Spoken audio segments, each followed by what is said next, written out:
Mark Reardon Show is sponsored by Gamma Tree Experts. Your trees deserve the best care. Call Gamma Tree Experts. This is the Mark Reardon Show on 97.1 FM Talk. Well, good afternoon. Great to be with you. Joe Beamer back on the air in St. Louis. I've missed you guys. It's been since a day before New Year's Eve in 2025, and it's great to be back in for Mark Reardon on this Tuesday. And my gosh, what a Tuesday to be filling in. I don't know where to start. We have so much to get to, so little time. Happy that we have you here for the next 3 hours. Now, you heard at the top of the hour there, the situation in Iran as the deadline approaches. We are less than 4 hours from the deadline, and we will have coverage on that, starting with our very first guest, talking about that. Also, Charles Lipson will join us to discuss the Iranian deadline. And Mr. Galaxy, Tim Collins, will be joining us later this hour to talk about the trip to the moon.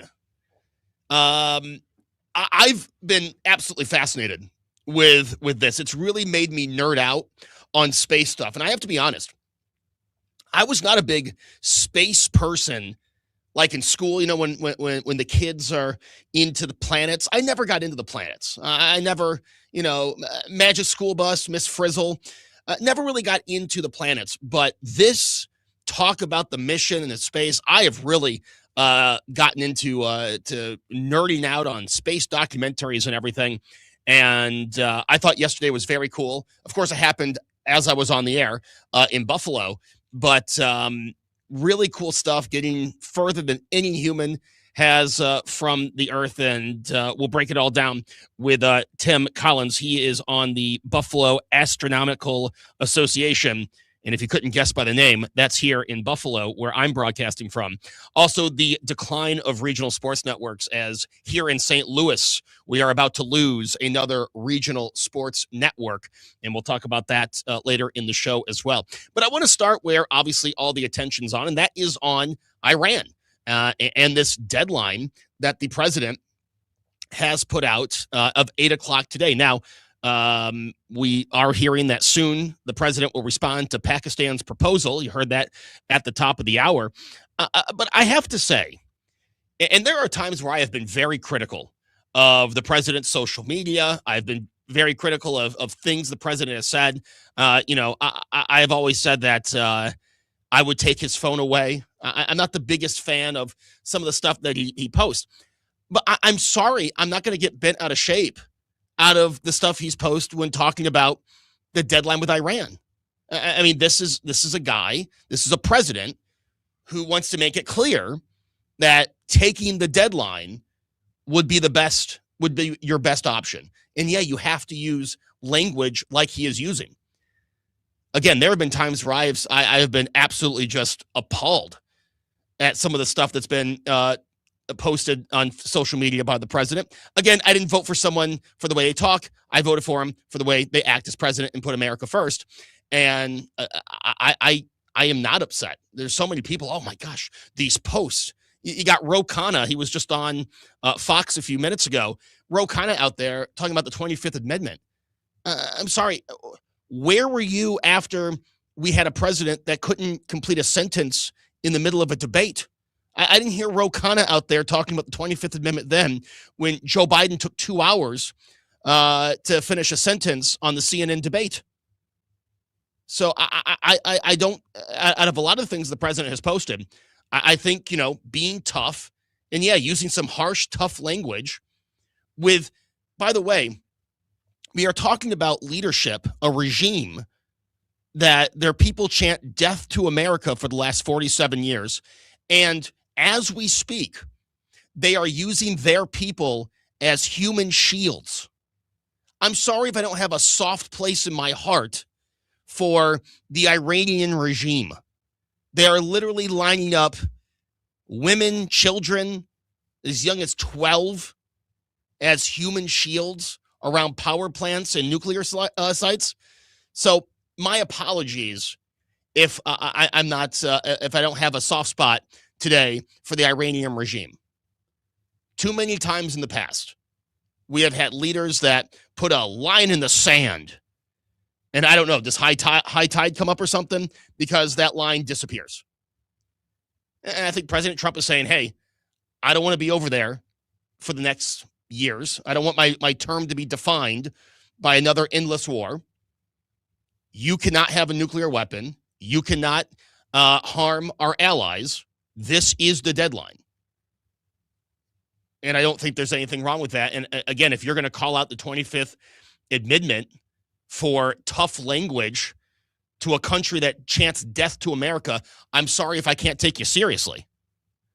Where were these calls when the Easter Bunny was directing Joe Biden out of wandering into the crowd? I didn't see the same people calling for the 25th Amendment then. So we'll see if the president responds to Pakistan's proposal. Do we have a extension of the deadline? By the way, I should be clear. It's 8 p.m. Eastern time, so 7 p.m. our time here in St. Louis. So 7 p.m. Deadline is the one that the president has set. Now, do they come to an agreement? Is there something that extends this deadline for 24 hours? I would say that's the most likely. We'll have to talk with our guests and see what they say. But the one thing that I think we should all agree on, and this is where I just really don't like party politics. This isn't a thing where it should be left or right. This should be this country chants death to America. They want to harm us. They want to harm our allies. We really shouldn't be talking about, well, the Democrats feel this way, Republicans feel this way. We should be, what's in the best interest for America? And I think what's in the best interest for America is, number one, they don't have nukes. Now, if we can also get a regime change at the same time, that's great. But number one, they can't have nukes. That's got to be first and foremost. And if they're not going to listen, again, the line shouldn't move. The line shouldn't disappear. There's a line. You cross this line, well, you see what this president's going to do. And this really shouldn't be arguing in Washington. We should see, I would like it if we saw our elected leaders, actually support the troops instead of trying to score political points. But that might be too much to ask because obviously you see elected Democrats and what they've been saying. Again, Ro Khanna made the tour. He was on CNBC this morning. He got burned on CNBC. He was just on Fox. Martha McCallum was pushing back, but he's out there and he wants the 25th Amendment. Again, I don't think any sane person could say that the 25th Amendment should be enacted for tough language. But that's the rhetoric you're hearing from the MS Now and CNN crowds here in the country. So we will get an update on that, and we'll see what does this look like past the deadline. So, all right, what might happen right after the deadline passes, but what's this look like in 24 hours, in 48 hours, a week from now? What does the situation in Iran look like? Because if there's one thing that I can assume a majority of us agree, it's that we don't want to still be in Iran a month from now. I know that's where I stand. I don't want boots on the ground, and I don't want to still be fighting this conflict a month from now. So what does the next week look like? I think that's very important, and we'll get a rundown of that. We'll also talk about the Artemis II mission. So we're back in space. We're back going to the moon after years. The first time in my lifetime we have sent humans around the moon. It's been over 50 years since America sent people to the moon. We'll talk about that and what's next for that program. Just like what's next in the next few hours for Iran. What's 3, 4, 5 years from now? Where's this Artemis program go? We hear so much about Mars and beyond.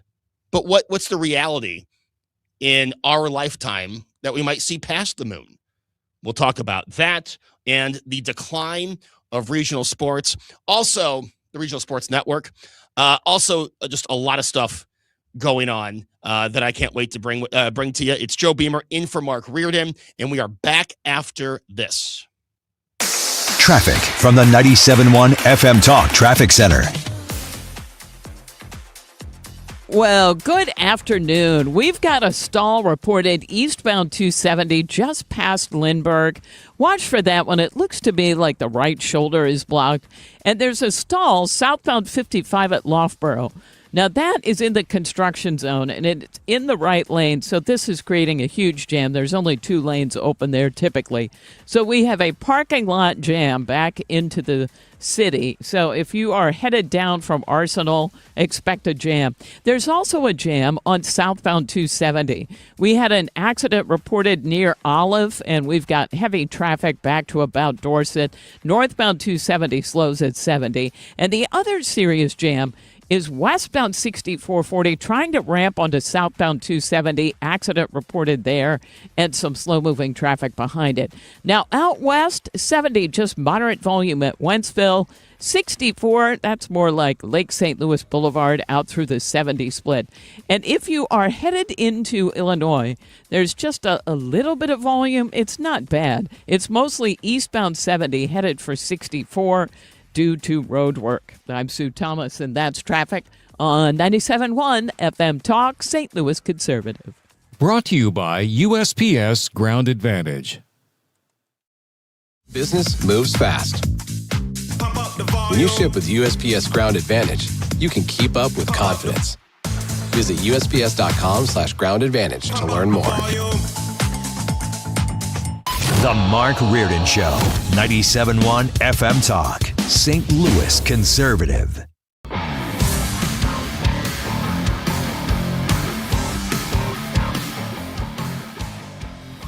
Hey, welcome back. Joe Beamer in for Mark Reardon here on 97.1 FM Talk. Man, what a warm day for you guys. What, it's in the 50s? It's in the 20s here in Buffalo where I'm broadcasting from. We had snow this morning, so, just another April in Buffalo. Speaking of Iran, our first guest on the line is Jacob Olidort. He is the Chief Research Officer and Director of American Security at the America First Policy Institute, and joins me now. Jacob, good afternoon. Great to be with you, Joe. Thanks so much for having me. So, Jacob, we have this deadline of 8 Eastern, 7 Central. What do you expect we could see, not only when that deadline surpasses, but in these next few hours as we approach it? Well, look, it's a fast-moving situation, of course, and it's hard to know exactly, and nobody would want to anticipate specifics, but we do know this regime obviously has a record of using negotiations to buy time and stall. This could be no different. Of course, a deal could be reached as well. The president made clear, of course, what would happen if a deal is not reached by that time. And so it remains to be seen exactly what happens. But, I think the president did say on April 1st that we have been headed into 2 to 3 weeks of bringing this important operation to its completion. And so we are in the midst of all of that right now. So what kind of strikes, Jacob, would you expect in the hours following the deadline if a deal is not reached? I mean, what extent would you expect to see from the U.S. military? Certainly. So, of course, the president did specify bridges and power plants, and it's important for our listeners to appreciate the fact that the Iranian regime uses all parts of society and infrastructure, including civilian infrastructure, for its terror agenda. So although we may have associations, obviously, with the civilian uses of these pieces of infrastructure, for the Iranian regime, they have a specific military purpose.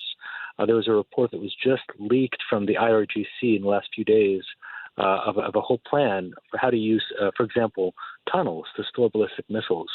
So obviously that is a focus. Another focus area is, of course, those islands and the oil on those islands. And the former CENTCOM commander, Frank McKenzie, specified a few weekends ago that seizing the oil there rather than destroying it actually may be a way to achieve the objectives of cutting off the economic lifelines to the regime without causing global disruption to the oil market. So that might be another, obviously, area of focus. Jacob, this morning there was the strikes on Karg Island. More of that expected following this deadline? Well, that's right. I mean, the strikes are perhaps a first step towards that objective, if that is part of the plan indeed, to seize the oil there. But that ultimately, and what that means overall, this regime, as we know from its history, has been cordoning off all the economic resources that it has profited, including from failed administration policies of Obama and Biden. That has all gone to its coffers. And so what the goal here is to cut off every potential avenue for its, really, for how it imposes its agenda. So, and that is particularly the economic ones. And you strike the oil fields like this. I mean, what does that completely cut off any kind of oil production, and what does that mean long term for the stability of Iran? It would definitely, and obviously, the consumers of Iranian oil, and China is the main one profiting there, and so that's another important effect here, is that we are sending a message to Beijing as well, that it can no longer rely on this client to impose its influence in the region. But what it also does, of course, is that it sends a message that the regime has few options left, fewer and fewer, to impose its will on the Iranian people. And I think it's important to note that there is broad consensus and momentum behind the administration's actions, not only from our partners in the region, but from the Iranian people themselves, who view all of these measures as integral to ending this regime's reign of terror. You know, I know the main goal is to make sure there are no nukes, right? And we've heard we may get regime change, we might not. But if there's not regime change, can we ever be assured that Iran wouldn't move towards obtaining nukes once this military operation's over? I mean, isn't regime change the one way you do get that for sure? Well, it's important to clarify here, and the president specified it as well, that the regime change is not the objective. It's also important to note that the nuclear is not the only threat that the regime poses. I mean, you do have the remaining uranium there, but really what's been the focus is the ballistic missile program, the defense industrial base within Iran to manufacture its own missiles and capabilities.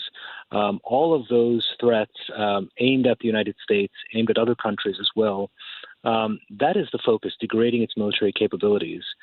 The regime, for its part, is in a very different place than what it was in January. I mean, without the Ayatollah, who calls the shots, you have an unprecedented situation for the IRGC, which now is not just the implementer, but the decision maker on a lot of these issues.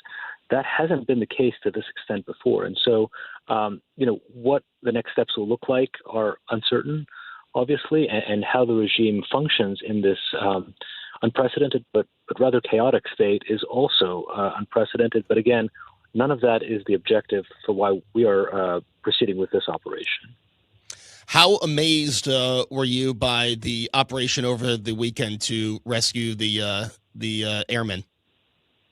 It was incredible. It was an incredible source of inspiration to the American people, and the president's address and those of his cabinet on the margins of that, describing the details. Now what's come to light, not just of the heroism of the individuals, but also the incredible effort that the United States took to ensure that no American is left behind. It speaks to the incredible moral compass of our great nation, and it speaks to the unprecedented prowess and success and strength of our military, like no other, an all-volunteer force. We don't draft individuals to serve, but those who do serve and the way they serve are second to none, and it's just such an inspiring moment for our country. Jacob, we're getting reports that children and family members of the Iranian regime have been living in the country and were celebrating Iran's attacks on while living on American soil. How the heck do we let that happen?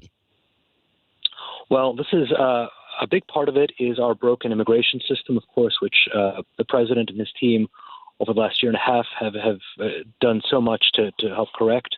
But a lot of it was those visa extensions and green cards and so forth that have been abused by many illegal entrants, and including now, obviously, family members of the regime, as we've learned over the weekend. And it's frankly, it's egregious, but it's only the tip of the iceberg of what we see in terms of how much this immigration system has failed on those issues, and how much really the administration here has been accomplishing on that front. I mean, it's eye-opening. If they're in the country, I mean, how many other people connected to regimes like that or to terrorist organizations are on American soil, and we have no idea where they are? It's really breathtaking now that you mention it. I mean, there are a number of cases that, the terror watch list folks that we've caught is one thing. There's a whole separate issue of gotaways, and those are individuals that have evaded border security, the border patrol, that we have no knowledge about, who are in the country, and who ICE is working so assiduously to track down and try to locate. But there are so many reports of the years-long process it takes first to identify terrorists and then to actually locate them in the country. So this is an arduous process. It's a dangerous process. And, the other piece of it, too, Iran has direct involvement in some of this as well. If you think about the Hezbollah fighters and the network that it's established in our country, in part because of its influence in the Western Hemisphere with adversarial nations like Venezuela, which is why so much of this is connected to our hemisphere, to the Maduro operation earlier this year, and really ultimately to keeping our nation and our homeland safe. It's something that amazes me, but also disgusts me when it comes to how lax some leaders, some former presidents and their administrations have been on border security. I was 12 on 9/11, and I remember it like it was yesterday, going classroom to classroom, and every teacher had the news on the TV and just watching the day unfold. And it's amazing, a little over 2 decades later, you have people that just want to go back to the September 10th standard of lax borders and just, hey, everyone's welcome. I'm amazed that it doesn't stick with other people like it stuck with me. And like I said, I was only 12 on 9/11. No, you're absolutely right. And look, I'm a children of immigrants too. And the fact is that being in this country, it's a privilege. It's not a right. It's a gift that we're given, and it's what we earn. And when you think about the lengths that legal immigrants have taken to take the test, to spend time in this country, contributing to society, learning language, studying really our history and really embracing it. And you have so many nations that are represented as having gone through that process. But then you have this sort of, abuse of the system, and really, it's not just abuse, but it's active coaching of how to evade the system. And you have this, for example, with the amnesty programs and asylum, which are designed really to help those in genuinely difficult situations who have no recourse for help to apply. In fact, you've seen NGOs, left of center organizations, train people of how to really pass the asylum tests, how to work the system for their gain. That's not what it's designed for. It's not why the laws were passed. And again, there's just so much great and hard work by our department, by our administration, to get things back on the right track. Hey, Jacob, great talking with you. Look forward to talking with you again soon. Pleasure to be with you, Joe. Thanks so much for having me. That is Jacob Olidort. He is the Chief Research Officer and Director of American Security at the American First Policy Institute. When we come back, we are talking with Mr. Galaxy, Tim Collins, on the Artemis II mission. All we saw yesterday, all we experienced yesterday, and what's ahead, not only for the mission back to Earth, but also what's ahead for the Artemis program and for NASA and space travel. All that after this break. It's Joe Beamer in for Mark Reardon on 97.1 FM Talk. Traffic from the 97.1 FM Talk Traffic Center. We've got some action out there on the roads. Watch out for an accident southbound 270 at Olive. They had the two left lanes blocked, but it looks like that I just may have seen that be cleared, which is good news because we also have an accident northbound 270 past Dorset. That one is in the right lane, so some slow-moving traffic through there. We've got a stall southbound 55 at Loughborough.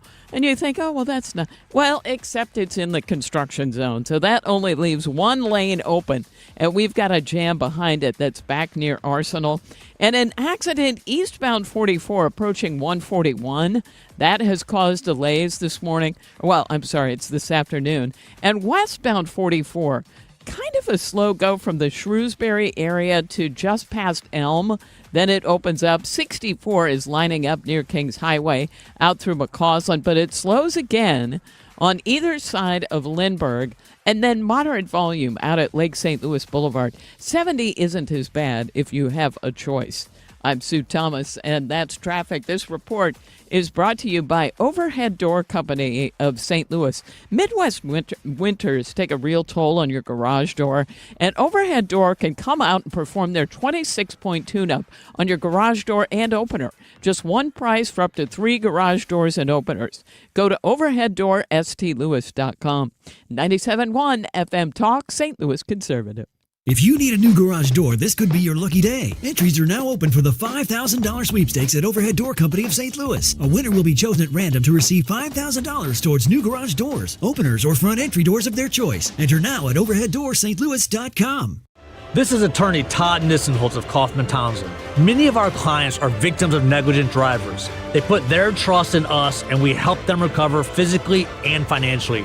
Their words carry more weight than ours. They guided me through every step of the legal process with clarity and expertise, ensuring that I always felt informed and supported. Injured? Call Kaufman Townsley. It costs you nothing to call, but may cost you everything if you don't. Call 314-777-7777.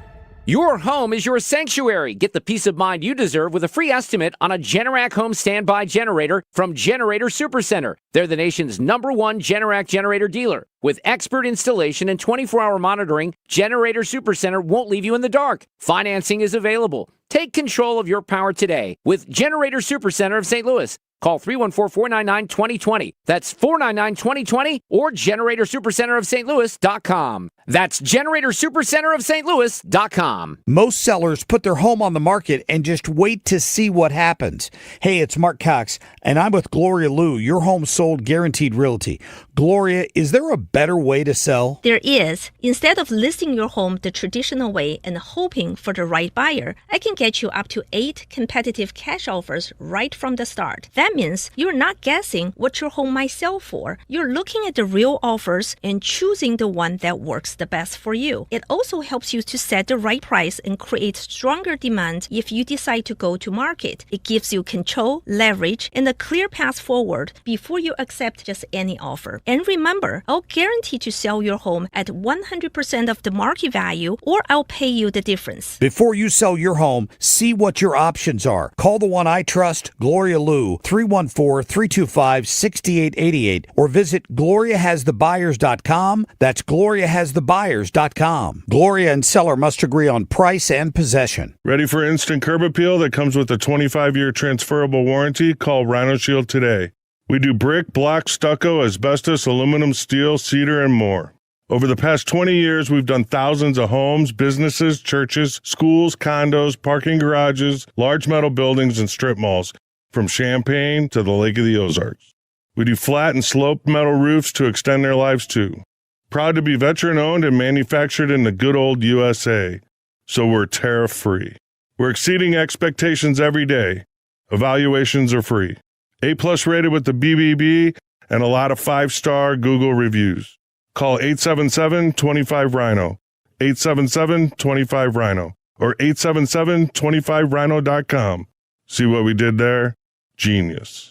Tell them, ladies. Don't paint, don't Rhino. Go Rhino Shield. Never paint your house again. Rhino Shield. It's time for a $98 AC tune-up. JerryKelly.com.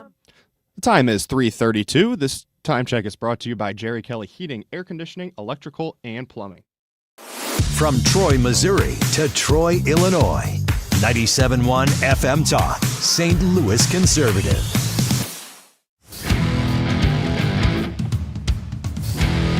Yes, it's Joe Beamer in for Mark Reardon on 97.1 FM Talk. Hope everyone's having A great Tuesday afternoon. Maybe you got out of work early. If you're listening in Buffalo, maybe you're off of work today. It was Dingus Day yesterday. I don't know if you guys have ever heard of Dingus Day. We'll talk about it a little later. So a lot of people take Tuesday after Easter off instead of Monday. And anyway, we'll talk about that. Right now, we're going to talk about Artemis 2 and its mission. We have on the line Mr. Galaxy, Tim Collins. He is on the board of directors of the Buffalo Astronomical Association and joins us now. Tim, welcome back. Oh, hi, Joe. Good to catch up with you over here out west. How you doing? Oh, I'm doing great, Tim. I have to say, some of the pictures we are getting, the images we are getting from yesterday, incredible. So yesterday we broke, the Artemis 2 broke a record for the furthest human from Earth. How many miles did they break that record by? The current holding, I can't do the math that fast, but they were 252,000 miles away from Earth. My gosh. So that, at that point, doesn't even matter. I mean, that's still far away, no matter who's first or second. Now, what did you think of the images and just everything that happened over those few hours, from the approach to losing contact to circling the moon and heading back to Earth? How did you take that all in? Oh, there is so much that we can figure out from all this. First of all, thanks for having me in St. Louis. Go Blues. I got to get that out of the way. They can still make it. I got hope for them. But just the whole area, like around the Orientale Basin, is the biggest thing. There's a set of concentric rings that we never get to see here from Earth because it's on the far side of the moon.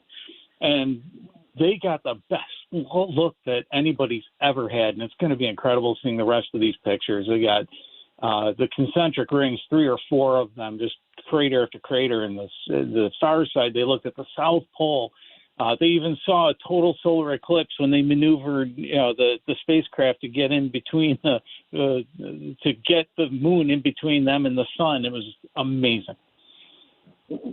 What have we learned about the capabilities of these spaceships? Because I know that was part of what this mission was safety testing. What have we learned about how far these can go and what they can do? We've learned a lot. We've learned a lot about the safety, and so now we can pretty much surmise that it's safe to travel in this vehicle. I mean, you've gone almost 3/4 of your distance pretty soon to going around the moon and back home again. We've learned that you can live on those things, even though they're quite close quarters. You don't have a lot of elbow room inside that capsule between 4 people, but it can be done on a limited basis there. So that alone, and sleeping, they've been doing some sleep work, and how it is to sleep on a better sized capsule than it was with Apollo. So there have been plenty of things picked up from this mission, plus all the communication improvements and the equipment improvements with technology. Just astounding. I thought it was cool. Today they conducted a space-to-space phone call with the International Space Station. Yes, they got to talk to each other once they came back into view. So, yeah, I thought that was a pretty cool thing to do, to astronaut to astronaut call. You don't try saying that to your operator when you want to make a long-distance call. Yeah, I don't know if I have the roaming for that. So now they're heading back towards Earth. What will these next few days look like for them, Tim? And I mean, is it as simple as a mission back to Earth, or is there some more testing that's going to be involved? I wish that it was just simple and they could just lay back and, put their hands behind their head and say, that was awesome, wasn't it? But no, there's more work to do. There always is, because you're in a compressed timeline. You got to get through things. But the biggest thing now is just getting back home. So it is a little bit quieter now. They do have a long glide to make here, but the big moment now is just going to be reentry, right? That's the thing to worry about. And if you remember from Artemis 1, we did have some issues with the heat shield that's going to protect them when they come in, and NASA is 100% confident they've got that nailed down, and they better. So that's going to be the big thing. and then splashed down just off of San Diego there on Friday evening for us, and late afternoon for the West Coast when they come down, and getting them back home. You know, Tim, I look at some of these pictures of Earth from the capsule, and how the heck can they pinpoint San Diego off the coast of San Diego from all the way up there in space? Well, it's pretty much a guided trajectory run by the computers on board the Integrity craft. So they've got it programmed. They have to do some manual burns. They're going to have to do some engine burns again on their way just to make sure. But those engineers know what they're doing. I mean, if they got Apollo 13 home, they can get Integrity home with ease. It's just amazing that the approach to the moon. They were approaching something that was also moving. You know what I mean? Like, that's incredible to think about. It's they want to get to a particular time to circle the moon, but the moon is also in its rotation as it's approaching. That's right. And Earth is moving as well. So when you talk about how do they pinpoint San Diego, that's part of it. Because they've got to predict where they want to be and then make sure the Earth is in that spot when they get there. And they've done this a lot with the unmanned craft too, right? So Mars is famous for this, with all the rovers that we sent over there, all the satellites we've added into orbit around Mars. So they've got this science nailed down as to how to make sure that you meet it at the right point. So that's why these launch windows change and shift, and that's what makes them so amazing to think about when you have to do that math and orbital mechanics. It's the kind of thing that I'm sure Johannes Kepler back in the day would have loved to have done. Now, Artemis 2 on its way back to Earth. When will Artemis 3 be, and what do we expect from Artemis 3, Artemis 4? Which one's hitting the moon? What do these next few years look like in a space, mission, Tim, that 10, 15 years ago seemed like we had given up on? Yeah, it seemed like it was just long gone and part of history, didn't it? And NASA's commitment here is they want to do an Artemis program every year, at least once a year. So next year they're going to do Artemis 3, which is going to be only an Earth orbit test. They've decided to back away from sending astronauts to the moon for that one, but they want to make sure that the mechanics are right when they separate and when they try to land on the moon. And so they're going to be doing a lot of engine testing between the two. They'll separate the craft and put them back together again, just make sure everything works. So that's really going to be the bulk of Artemis 3, and that's a big piece. It may sound boring because there's no people on it, but believe me, it's going to be a huge, major milestone to get that done. Artemis 4 is going to be the one that they're going to try to land humans on the moon again, and that will be late 2028 at this point. So you could easily see how it might slip into 2029. And then after that, they want to start doing 30-day missions to the moon. Do you imagine that? Instead of just staying there for a couple of days and leaving, they eventually want to work to where they can have people there for 30 days, just kind of like the International Space Station. So, is this like we talked about in Buffalo, putting a space station on the moon, a moon station? Yeah, it would be like watching the base. I was trying to think of a reference I could give you the other day, too, and it finally dawned on me. It was Airplane 2 with the moon base. And, I think you know that movie. And I was thinking about that on the way home. I had the going through my mind, it's a sound effect of the Star Trek doors and William Shatner, that movie. I want to, this might be a dumb question, Tim, but is there any atmosphere on the moon? Oh, that's not a dumb question at all. No, there is none. So it's absolutely airless, if you will. So that's why when they were watching, they were watching the sunrise, sunset, the Terminator glow. It's kind of like a lightning effect because it deals with the electrons getting charged up a little bit, but it doesn't have an atmosphere to carry it, so it never really discharges. So it just glows, and that was another thing that they saw that was just incredibly amazing. To watch that on the surface. So approach to the moon, there's no atmosphere to have to go through. It's just it's how do you land this thing and then get it back off the ground? Yep. Yeah, and the gravity of the moon is about 1/6 of that of the Earth too. So lifting back off isn't as much of a challenge as it is on Earth. So, weight shifts by 1/6. So if you weighed 120 pounds on Earth, you're going to weigh 20 pounds on the moon. So, give or take a few pounds. It's not exactly 1/6, but it's a good estimate. Fascinating, Tim. All fascinating stuff, and I look forward to talking about Artemis 3. Like you said, it's not a manned mission, but we're going to learn a lot from Artemis 3, and so much. And I'm sure we'll talk again when Artemis 2 finally is back on Earth at the end of the week. Mr. Galaxy, Tim Collins. Tim, always great talking with you, and you and I will talk again very soon. Great to meet St. Louis. Thank you for introducing me.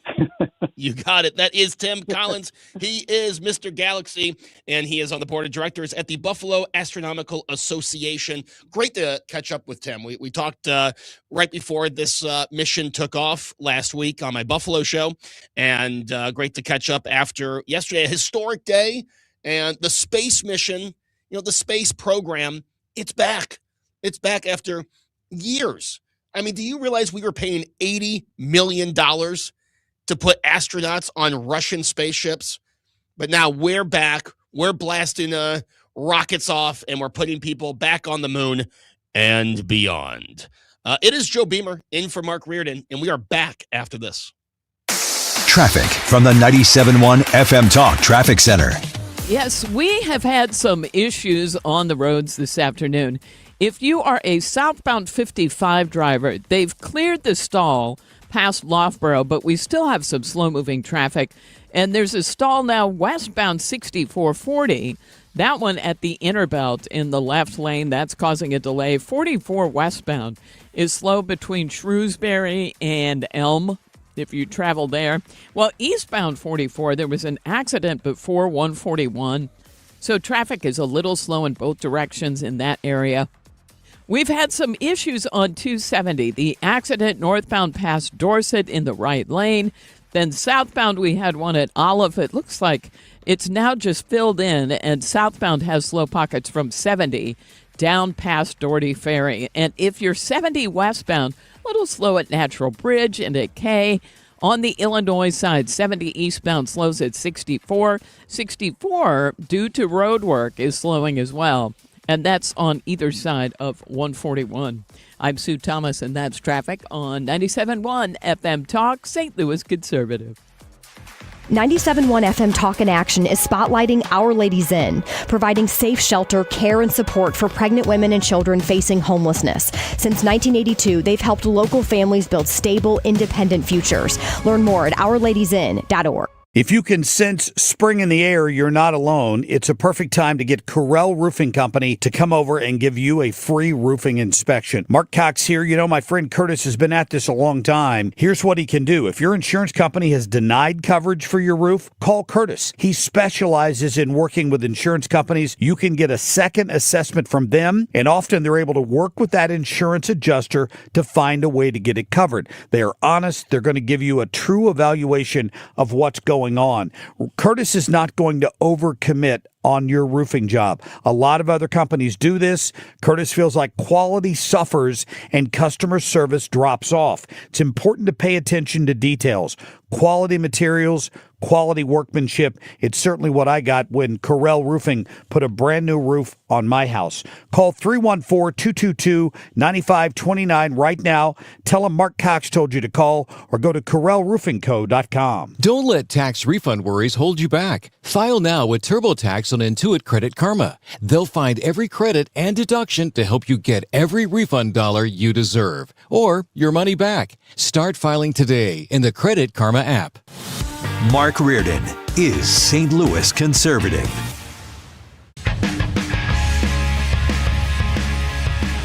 Hey, welcome back. Joe Beamer in for Mark Reardon here on 97.1 FM Talk.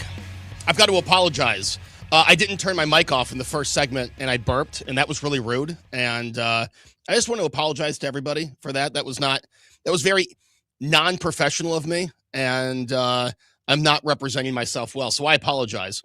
I do have to say, so yesterday was Dingus Day in Buffalo. Buffalo has the biggest American celebration of Dingus Day. Sue, you ever heard of Dingus Day? Never. What is it? It's a Polish day. I'm not Polish, but we have a big Polish population here.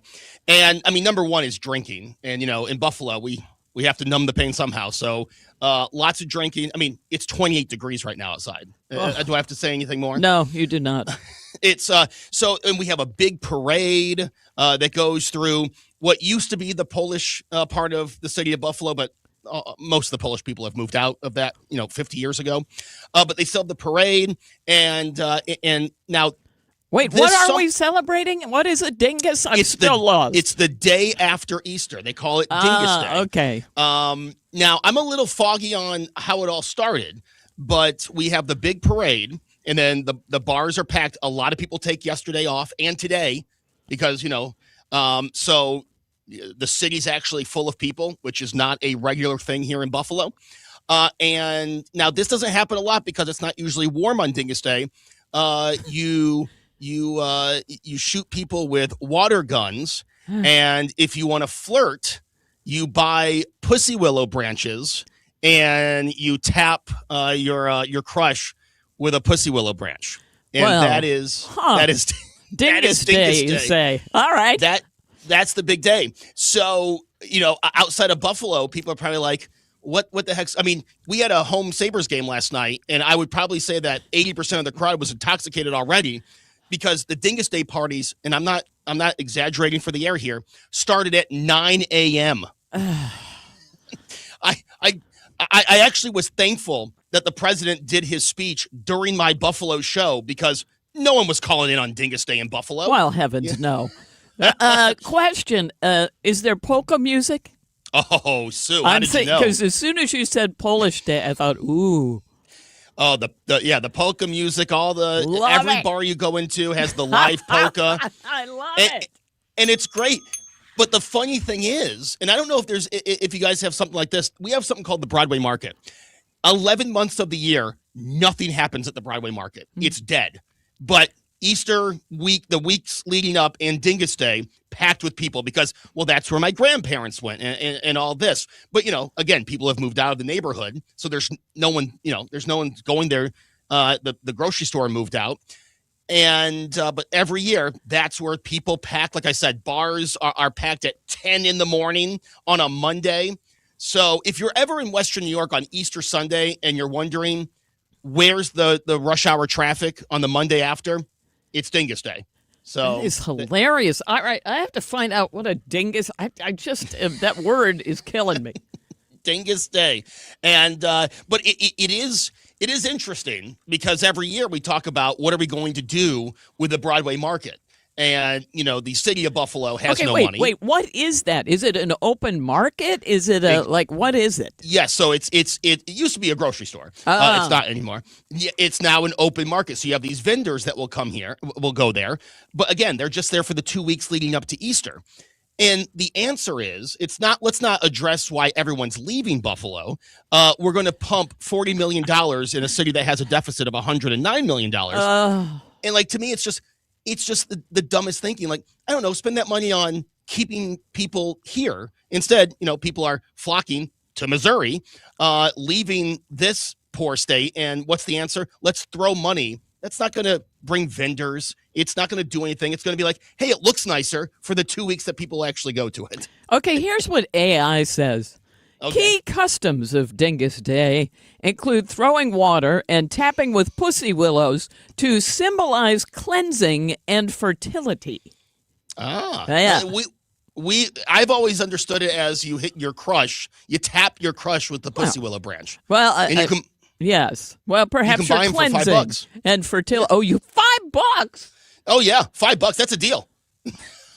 Wow. They're $2 today, but they were $5 yesterday. Well, that is something I have never heard of it. That's I'm glad to know it. Well, Sue, you usually tell me something that I've never. I'm glad that I'm able to actually teach you something today, and maybe one year you guys will bring the show to Buffalo for Dingus Day. Yeah, well, why not? Oh my gosh. But something we can all relate to. Easter Sunday was Sunday, and I hope everyone had a great Easter. What is your favorite Easter candy? Oh, mine when I ate that sort of thing would be a Reese's. The egg blob that they try to make look like an egg. And it's a little too large, and it looks like a blob, and it doesn't really. But that's it. I don't like jelly beans. Oh, Sue. So I didn't think I liked jelly beans, right? I'm not like when I cheat on my regular diet, it is like you said, it is the Reese's egg. That is my, don't get that anywhere near me. I'll blow up like a balloon. I didn't think I liked jelly beans. There's a jar of jelly beans out in the bistro here at the Odyssey Buffalo Studios. And I've already taken 3 scoopfuls since the show has started. What happened? I don't know. Huh. I don't know. I'm not having dinner tonight, though, because I already feel guilty. Well, that I understand.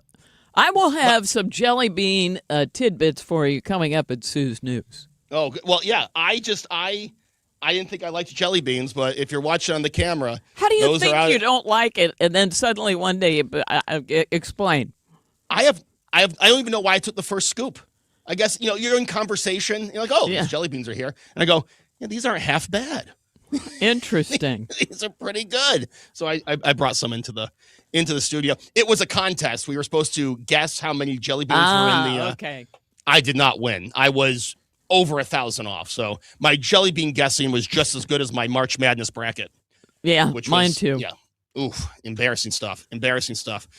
When we come back, we will have Sue's News in the next hour. We'll also talk about the decline of regional sports networks. This is something, as a media nerd, someone who, TV, radio, I love it. And I focus so much on it. And, sports is at an all-time high. I mean, you ask the networks, their money's coming from sports. That's true. Right?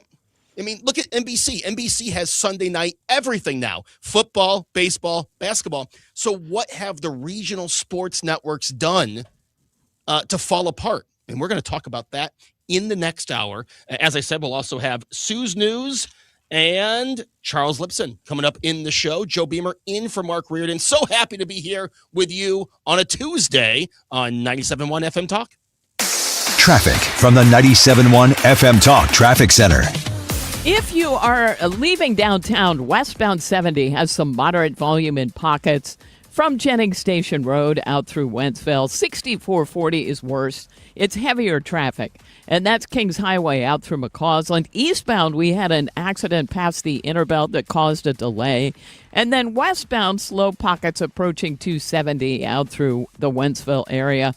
Now, southbound 270, a couple of earlier incidents. So we're left with slow-moving traffic approaching Page down through Gravois. Northbound looks okay now. And 44 eastbound, there was an accident west of 141. Traffic is slow there in both directions. 44 westbound, slow approaching Elm. 55 southbound, slow pockets from Arsenal down through Bates. And eastbound 70 on the Illinois side, jamming at 64. We've got slow pockets on the Poplar as well. And eastbound 64, slow between 255 and just west of 157. This report brought to you by Barron Mirror Glass and Door, simply the finest. And they have the largest showroom in all of St. Louis with the latest, most custom designs right there in Chesterfield Valley. There you'll see why they say creativity unlimited, quality unsurpassed. That's Traffic 97.1 FM Talk, St. Louis Conservative. Straight Realty has always been an industry leader when it comes to commissions, so it should come as no surprise that the recent Realtor settlement has only empowered us to continue offering our sellers even better rates. We now list homes for only 2%. Hi, I'm Christina Straight, owner of Straight Realty. Call me, 314-441-4444. Why pay more than 2? You can also listen to my podcast on my website, straightrealty.com. Commissions are not regulated and are negotiable. Straight Realty is a licensed broker in the state of Missouri. For the last 33 years, you've discovered that at Banner Construction, we pride ourselves on quality craftsmanship. We believe the single most important decision homeowners must make when considering an exterior restoration project is who do you hire. At Banner, we provide well-engineered, meaningful, long-term solutions to transform your home into the pride of the neighborhood. Let us help you fall in love with your home all over again. Call or visit bannerconstruction.com and have a banner day. Beat the spring cleaning rush and zero res. Mark Cox here this week. Flash sale, $50 per room of carpet clean for unlimited rooms and whole system duct cleaning for just $5.99. Visit ZeroResSTL.com. Men, need a clinic that accepts all insurance, including Medicare? U.S. Men's Medical Center in St. Peters does. U.S. Men's helps men experiencing loss of energy, focus, concentration, and low libido. And they accept all insurance, even Medicare, for testosterone replacement therapy. Patients love the staff and the fact that, yes, I'm going to say it again, they accept all insurance, including Medicare. Feel better? Call U.S. Men's Medical Center at 636-244-5333. I met my wife in law school at the University of Florida. She was from upstate New York and I was from Kentucky. We met at a daily mass at St. Augustine's. She was the most beautiful girl I'd ever seen in my life. After communion, I followed her out of the church and got her phone number. The rest is history. I'm John Morgan of Morgan & Morgan. Little did we know that one day we would have 4 children and the largest injury firm in the world. All 4 work in the business. It's a family business. Did I ever see this coming? Hell no. We just worked very hard and treated our clients like we would want to be treated, like family. It's a full-service injury firm, auto accidents, medical malpractice, workers' compensation, Social Security, and insurance disputes. We're open 24/7, 365 days a year. Visit forthepeople.com and we can get to work on your case. No recovery, no fee. Morgan & Morgan, for the people. Injured? Dial #law or visit forthepeople.com for an office near you. Hey, it's Mark Reardon. If you're nearing retirement or already retired, call my friends Thomas Helbig and Bob Kershaw with the Retirement Advisory Group. They'll show you how linking to the market is much safer than owning the market for your retirement savings. They're the official financial advisors of my show. Go to retirementkey.com. KFTK FM Florissant. An Odyssey station. Heated negotiations. Lisa Brady, Fox News. That's how President Trump describes what's happening behind the scenes as Pakistan proposes a delay in tonight's Trump deadline for Iran to make a deal. The Pakistani prime minister posting that diplomatic efforts for a peaceful settlement are progressing steadily and powerfully, with the potential to lead to substantive results in the near future. To allow diplomacy to run its course, I earnestly request President Trump to extend the deadline for 2 weeks. Pakistan, in all sincerity, requests the Iranian brothers to open the Strait of Hormuz for a corresponding period of time as a goodwill gesture. Fox's Jackie Heinrich reading from the Post at the White House, which says the president will respond. We are also aware of a call he had with another outlet where he commented on what Iran has been doing in the interim, instructing civilians, women, children to line up in human chains outside of those power plants that would be targeted if all hell breaks loose tonight.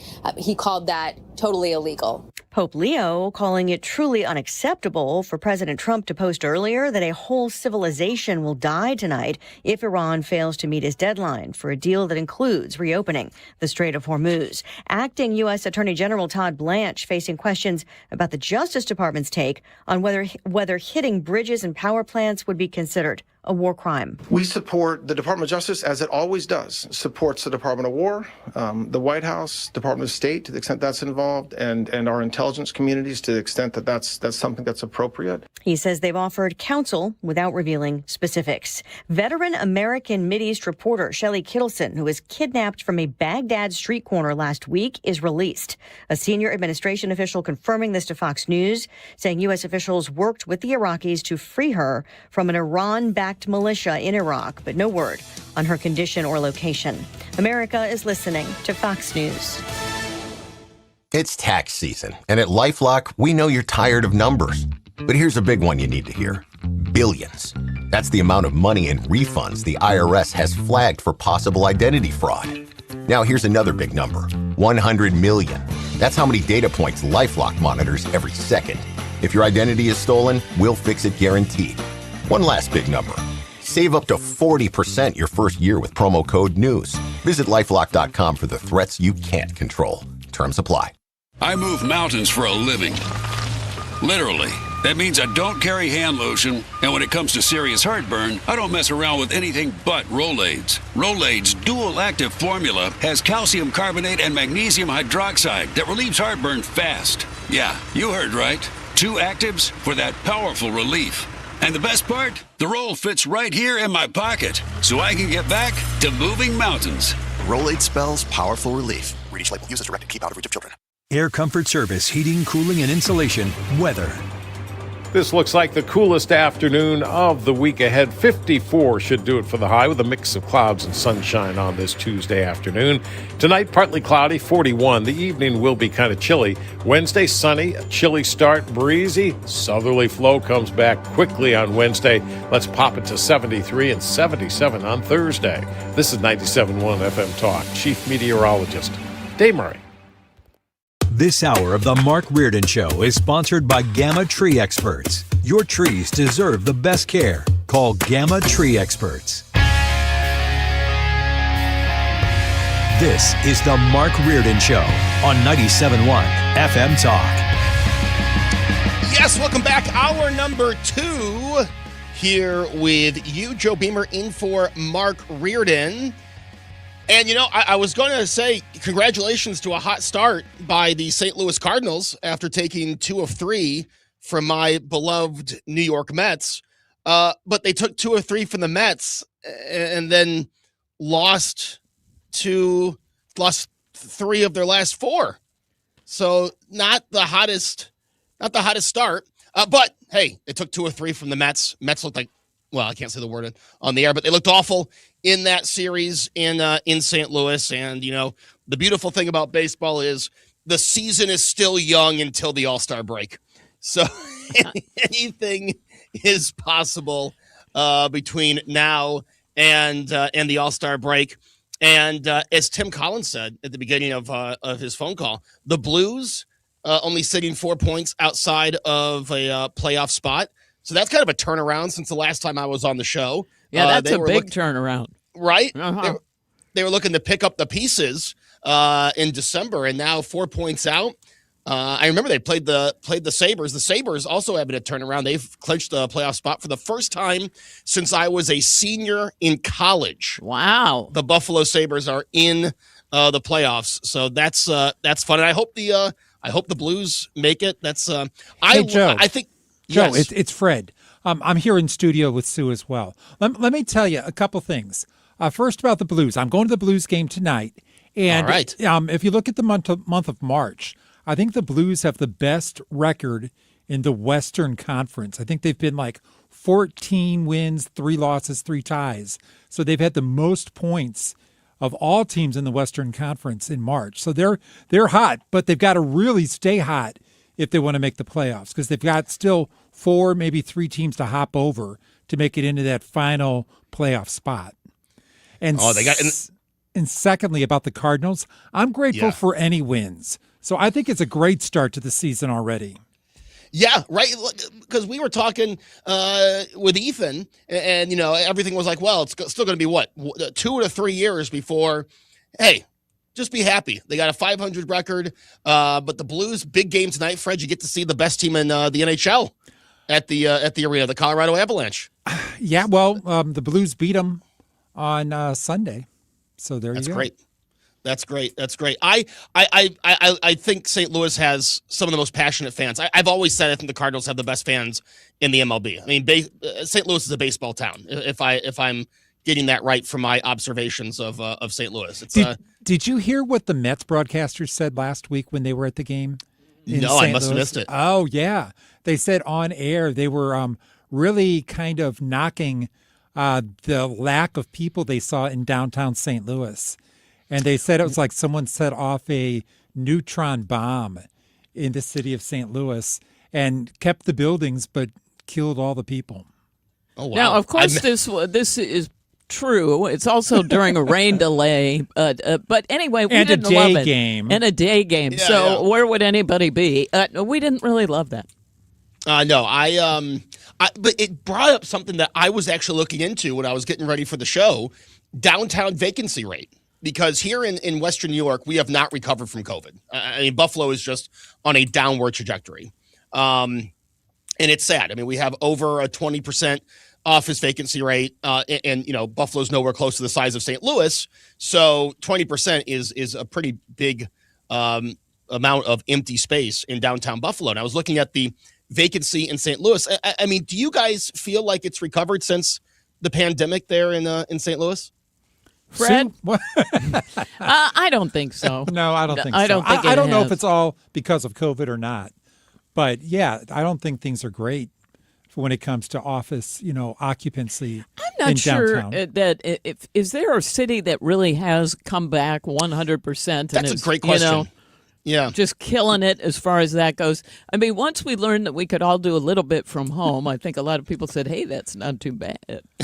Yeah, I don't know about you guys. We've gone from the entire top floor to just a small suite now in the 16 years that I've worked here, because most of our sales team, not to call them out, except for Tuesdays, work from home. We don't have a lot of a lot of non-on-air people in the office.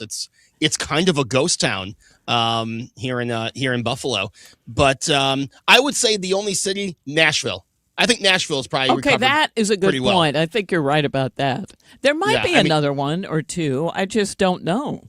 No, I mean, even Las Vegas hasn't recovered. No, I mean, if you ask Nashville's become the new Vegas.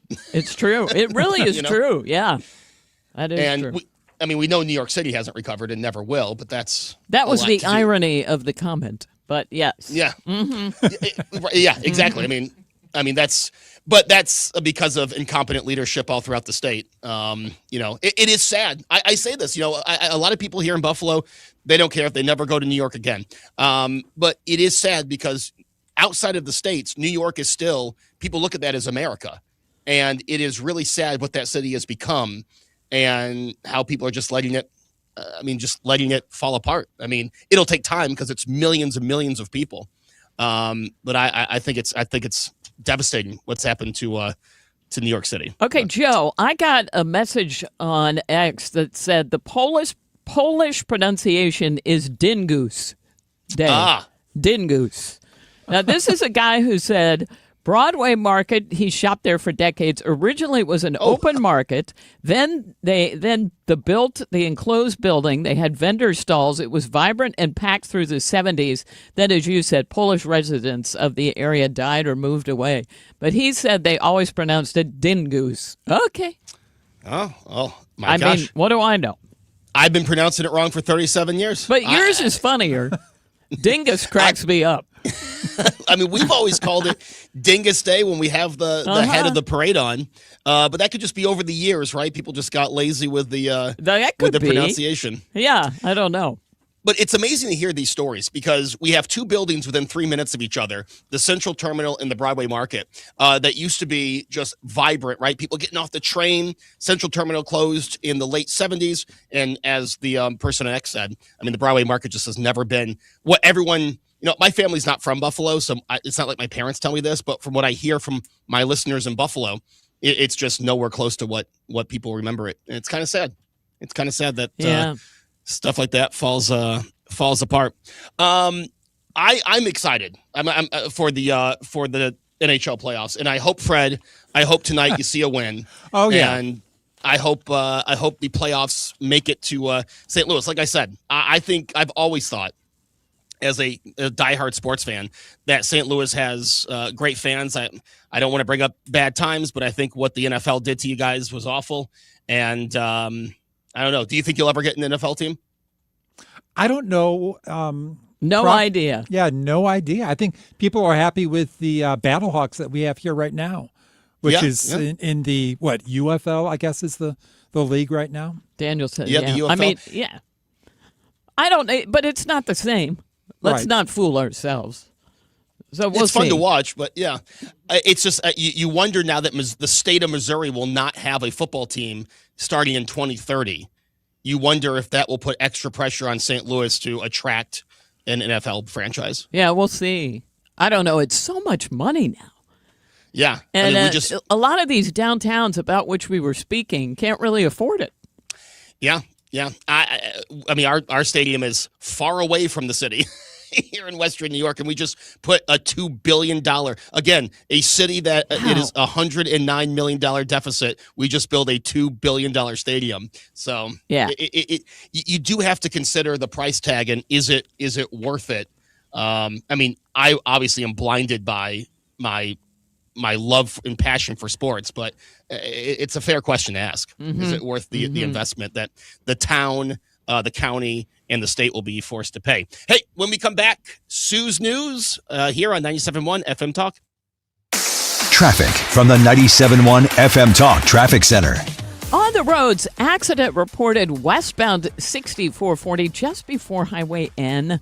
Watch for that on the right side. There was a stall southbound 141 past Gravois, also on the right side. Now, as far as volume goes, southbound 170 jams headed for 64. We've got southbound 270 lined up from, it's mainly Page in pockets down through Gravois. 44 westbound slow between 270 and just west of 141. 55 slows at Bates and at 141 and at Z. Quiet through North County, out west 40 slow, and that's basically Winghaven out through 70, but it's just moderate volume. Same thing on 70. Moderate volume headed toward Wentzville.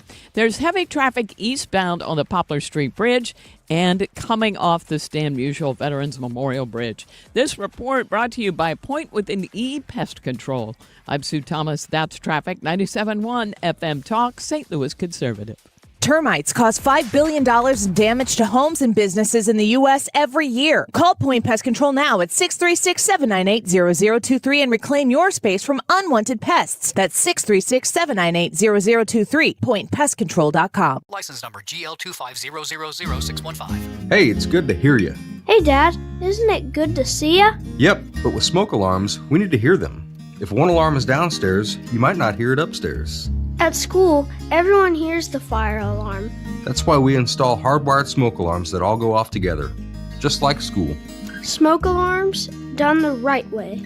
Green is always grasser at grasserhomeservices.com.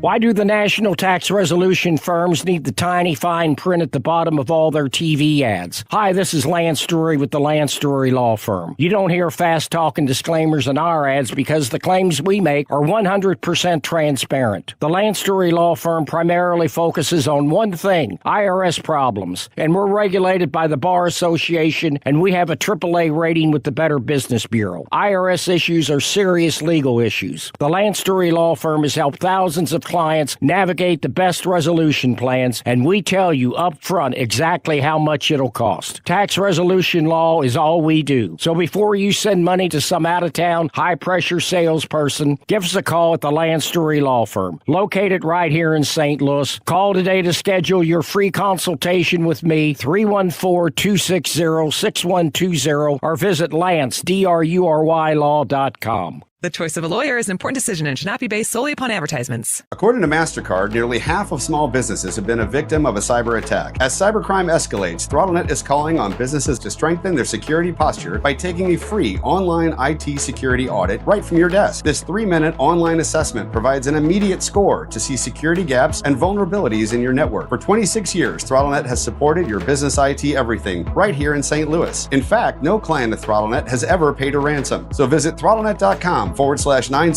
to take the free assessment today. I'm Anna Garcia, host of True Crime News, the podcast. Every week we bring you in-depth coverage on cases making headlines, as well as those that go under the radar. Tune in for murders that defy explanation, mysteries seeking exploration, and shocking secrets that will leave you breathless. Each week we honor the victims by going beyond the salacious in our search for justice. Crime never stops, and neither do we. Listen to True Crime News, available now on the Odyssey app or wherever you get your podcasts.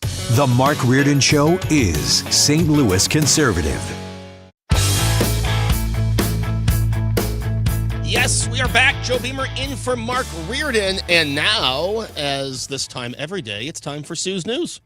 These allegations are deeply concerning. Does the president have any comment? We're not going to comment. It's not clear messaging. No. And now, Sue's News. Brought to you by Sue. Well, it's National No Housework Day, Fred. So don't be out there vacuuming. No. I do the vacuuming, though. I was going to say, you are the vacuumer. Joe? Well, we share it. Oh, okay. What about you, Joe? I do it when told.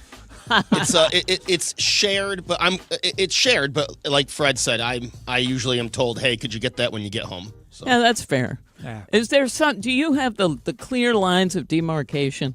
This is your housework chore. This is mine. Is it trash? Usually the line is drawn at trash. Yeah, I take the trash out. I will do that. And then everything else is just, whose schedule. My wife will sometimes have to work at night. Yes. I'll sometimes have to come back to the station. So it's just what's in everyone's schedule. As long as it gets done, someone will do it. That's a good attitude. It is a good attitude. It's also National Coffee Cake Day, and just reading coffee cake made me happy. I love the coffee cake. There's an old recipe from Barefoot Contessa that has like a sour cream coffee cake, and it is so good, but it's too dangerous. You eat it, you bake it, and you can eat the whole thing in like 2 days. So you can't do it. But it is National Coffee Cake Day. All right, on this day in history, 162 years ago, so it's 1864, the first camel race in America was held in Sacramento, California, beginning a proud camel racing tradition that apparently continues to this day. What? I had no idea that was a thing, and California is doing camel races. Well, they said, it's not too far from desert out there, so they had some camels. Fred. It's not a sport till I see it on ESPN. Well, that's a good point there. I don't know if I care about a camel race. It just seemed odd. And the fact that it goes back that far, what? Okay. And then 99 years ago today, in 1927. Okay, think about it. It's 1927. And that's when the first successful long-distance demonstration of television took place.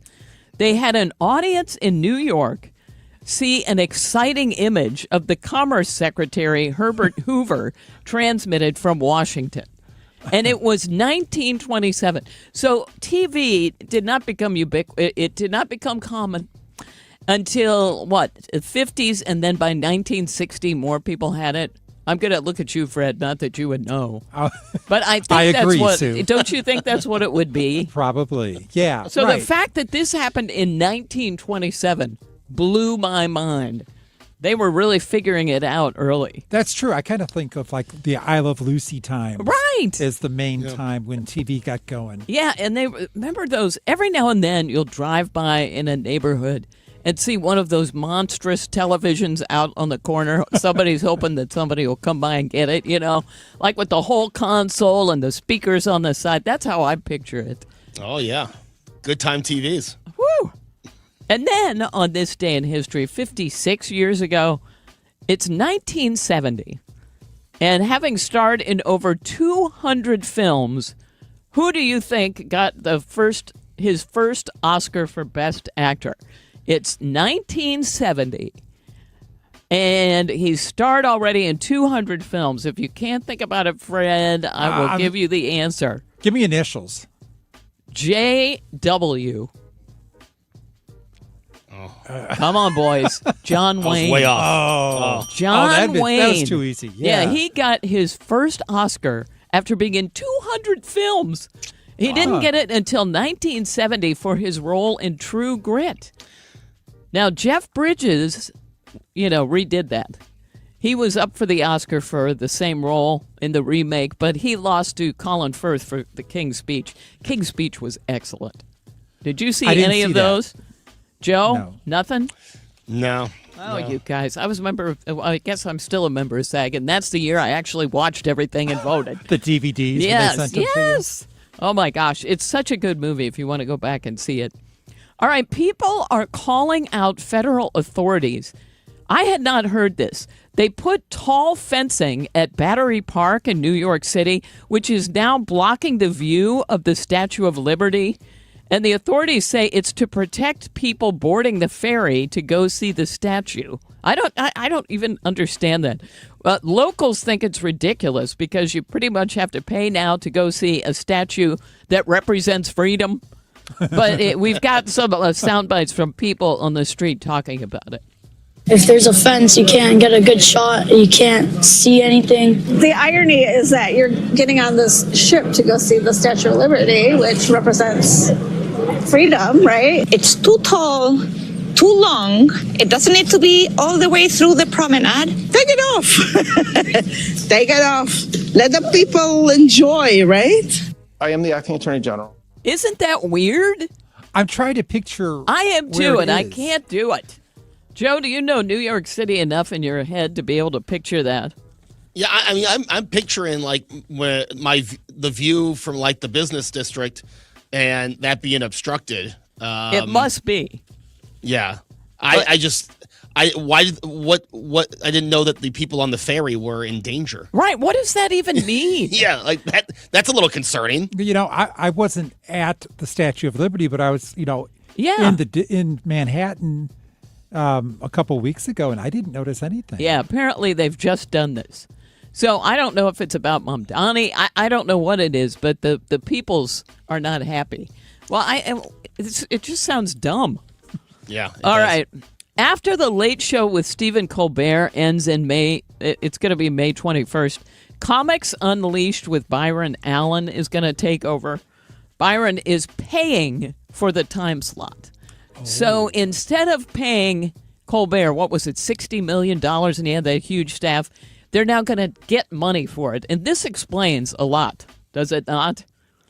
Yes. Byron is paying for it, and he says, along with an hour after, so he's going to air Comics Unleashed, and then the second hour will be Funny You Should Ask.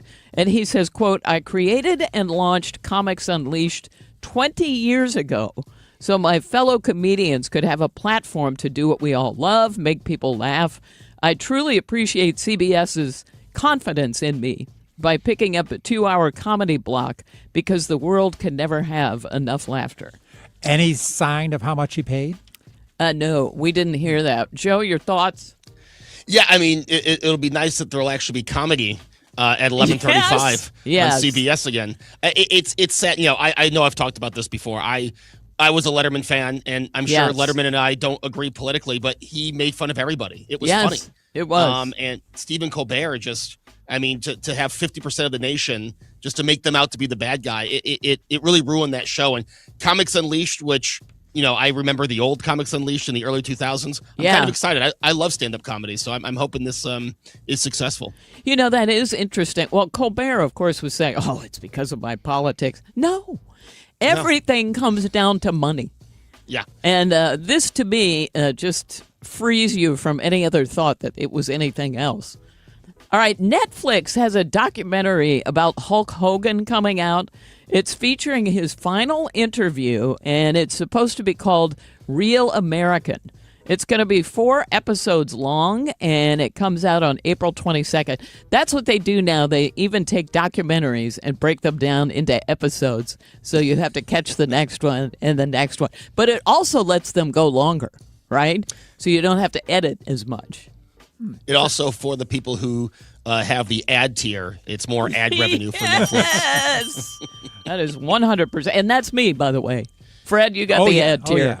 What about Joe? Are you snooty enough to have no ads? Not only do we have ad tier, if there's not a show that month on a service, we cancel it. Same. Like You could just restart it. Fred, you got to get on the bandwagon. Next month, Euphoria comes out. We'll get HBO Max for Euphoria and then cancel it. Yes. I'm not gonna pay for something that I'm not watching. Exactly. It's too hard to cancel some of these things. Oh, no, it isn't. Nah, not if you're cheap like me. It's not. Correct. Netflix is particularly easy. HBO Max is a little trickier, but once you've done it once, please. Oh, I'm in the system. I mean, as soon as college basketball season's over, I cancel ESPN Unlimited until college football season. I get baseball on my cable. I don't need it. I don't need ESPN Unlimited for it. See, that's how you got to work it. All right, they have talked about there were, I guess. Well, we'll just do this as my cute story of the day. Okay, there was an orphaned baby chick in Iowa, just a little baby. And he has found comfort in an unexpected surrogate mom. The mom is a fluffy feather duster. Aww. It's so sweet, and they have pictures online. The chick was found alone near a dam. So animal rescuers set up the duster underneath heat lamps to mimic a mother hen. And the chick quickly snuggled underneath, and for now, all is right with the world. Isn't that sweet? That's very nice. If you want to go and find that, you can on the interwebs. Okay, now here was the jelly bean thing I was going to tell you. By the way, Fred, Joe has discovered he likes jelly beans. Apparently, this is news. He did not know. I think it's just because he's not eating much sugar. Thoughts? Yeah. Uh-huh. But the original 8 Jelly Belly flavors, were they Jelly Bellies? Oh, they're in a jar. So you don't know? No. The original 8 Jelly Belly flavors that were introduced in 1976, by the way, I didn't realize they were that old, were lemon, root beer, tangerine, cream soda, green apple, licorice, and very cherry. And very cherry has been the most popular flavor since 2003. You can have all of mine. That sounds disgusting. And that is it. I'll only have the very cherry. Really? That's my favorite. See? You're down with the people. That's it for Sue's News. Thank you, Sue. We'll be back after this. Joe Beamer in for Mark Reardon.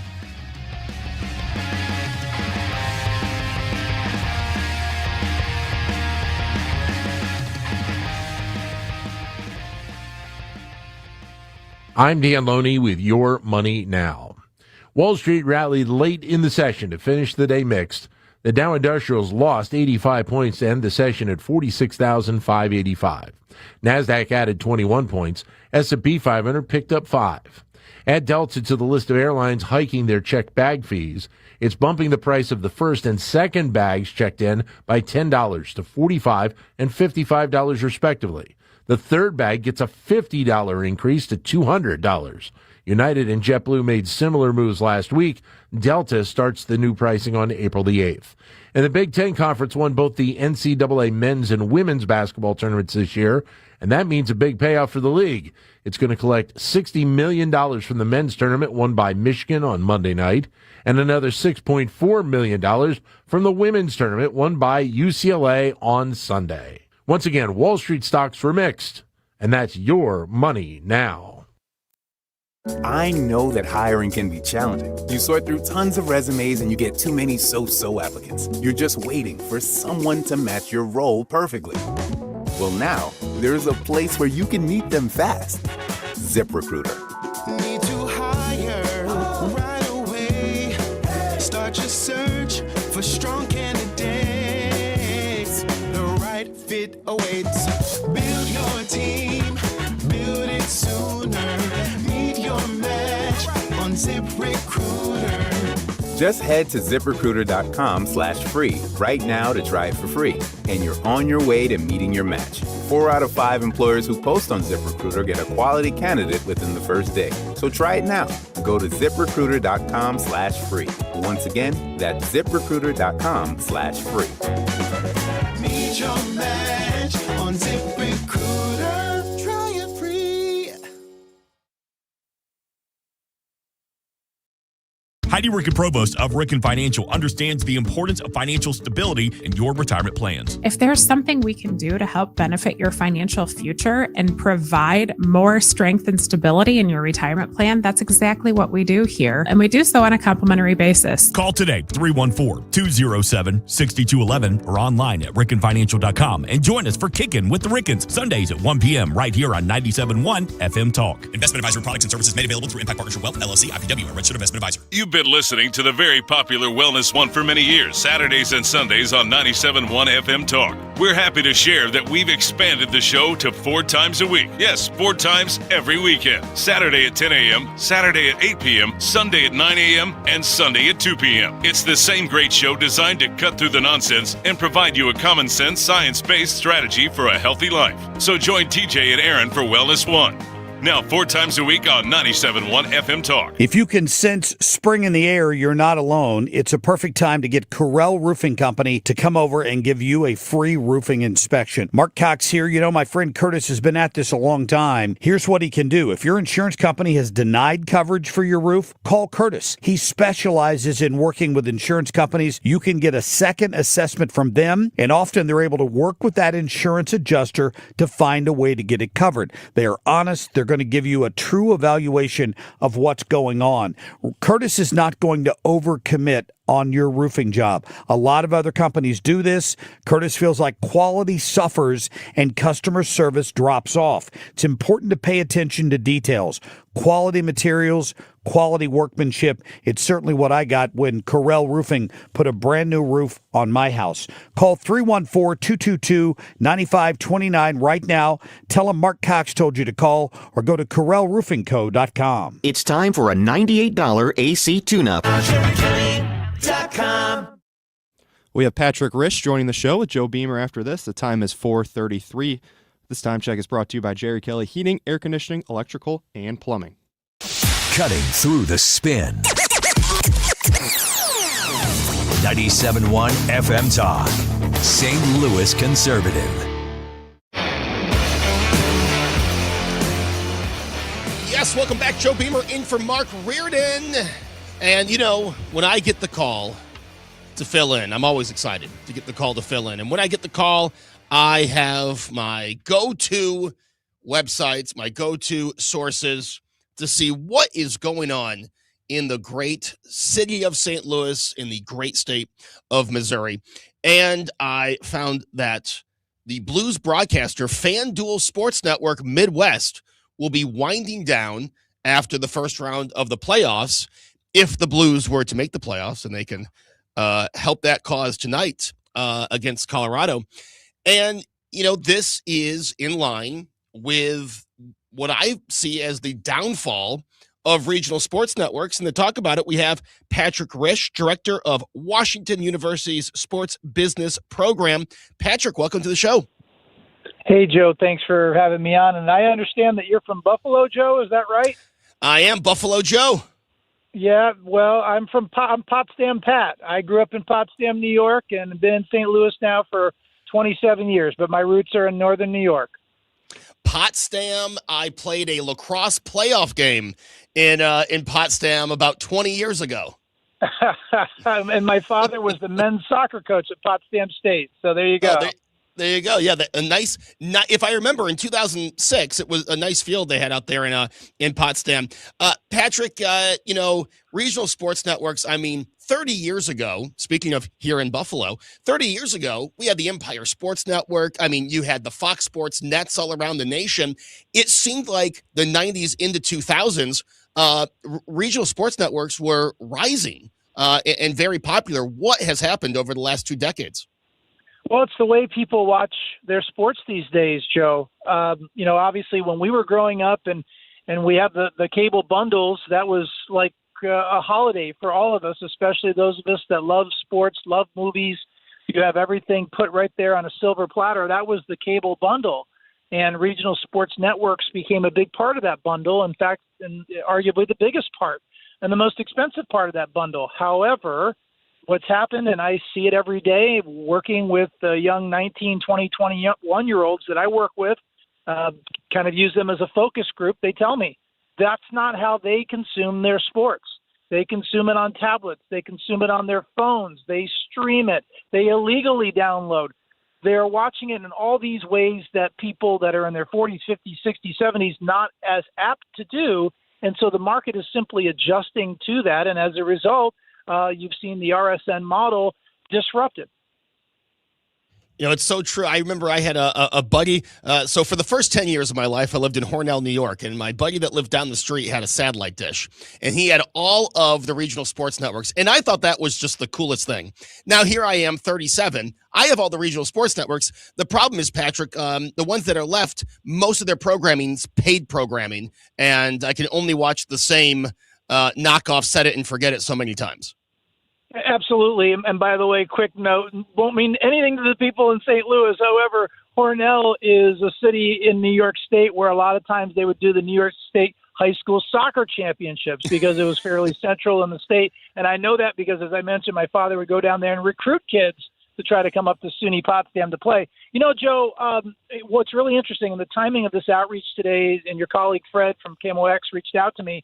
I won't mention any names, but today, during my class, sport management class this morning, as we were listening to some great speakers, some of my friends who were in the room as observers that work in the sports industry are longtime employees of the Bally's, the FanDuel Sports. I've worked in sports media for years.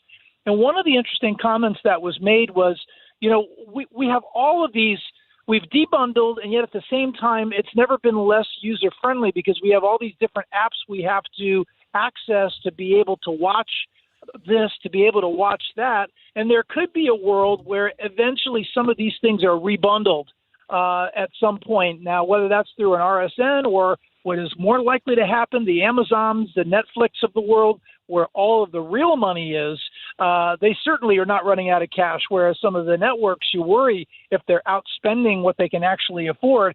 You could see somewhere down the road the Amazons or the Netflix of the world finding a way to package all of these different apps into something that makes it a little bit more user-friendly. So there could be a rebundling at some point in our future.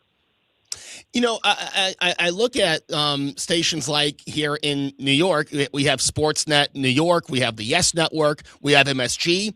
They seem to be very popular still, but they also have an app, as you were mentioning, where you can just buy the station as a standalone.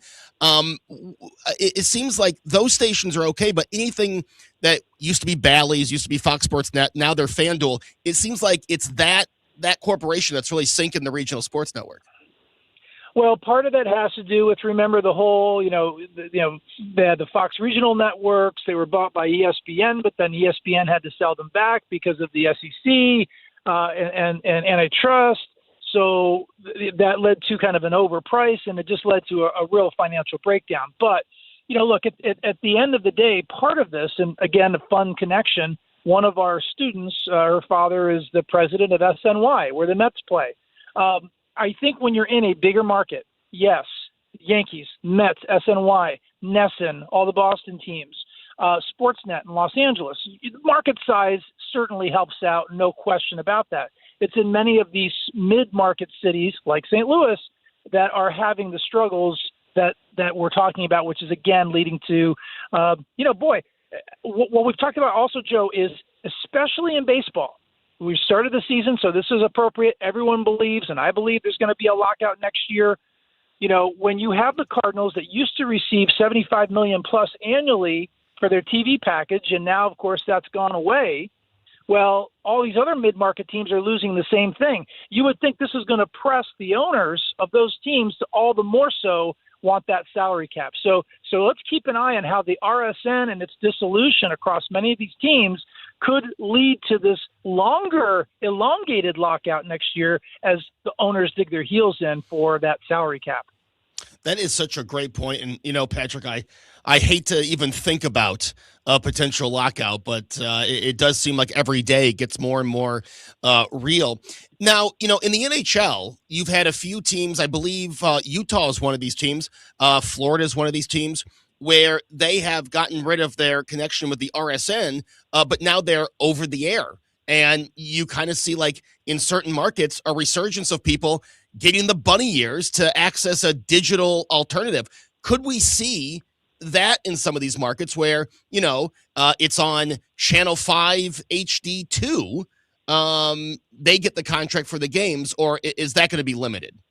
Well, I mean, you can do that, but you're just not going to get the same money. So, and let's take another example. In Dallas, the Stars, I remember seeing their president, the gentleman's name, president on the business side, talking about they created Victory Plus, which is a streaming service streaming out Dallas Stars games. Now, the good news is that when you have something like that, the engagement level that you have with the people that subscribe is fantastic because you're going direct to consumer and you have all this information about the people that are watching. The problem is when you go to the streaming service like that, your reach is not going to be as large as it was at one time with the RSN model. So, and you're just not going to generate the same revenue. So anybody that I know that is working in sports media, they'll tell you the same thing. Maybe your engagement, your one-on-one engagement, whenever you go to direct to consumer, maybe that's better with the people you reach. The problem is you're not reaching as many people. So you mentioned Victory Plus. Now, obviously, the MLB teams have left their regional sports networks have done the direct to consumer. The Cardinals.tv, several teams. The Guardians have that as well. Yes. In the NHL, what's the trend been? Has it been to something like a Victory Plus? Has it been over the air? What do you see for the Blues? Where do you think we'll be able to find them next season? What do you think that will look like? I think with many teams that are in the Blues boat, it's going to be a combination. I don't see everyone doing what the Stars did. I think what you're more likely to see is again, local network combined with something through either a Blues app or something that they partner with the NHL. Interesting. Patrick, I have a question for you. That's not about the Blues, but it's about the future of RSN. You were talking about Amazon, Netflix, all this stuff. Here in New York, the Mets put 27, 28 games on Pix 11, which never made any sense to me because they have SNY. The Yankees put 28 games a year on Amazon Prime. What's the point of that?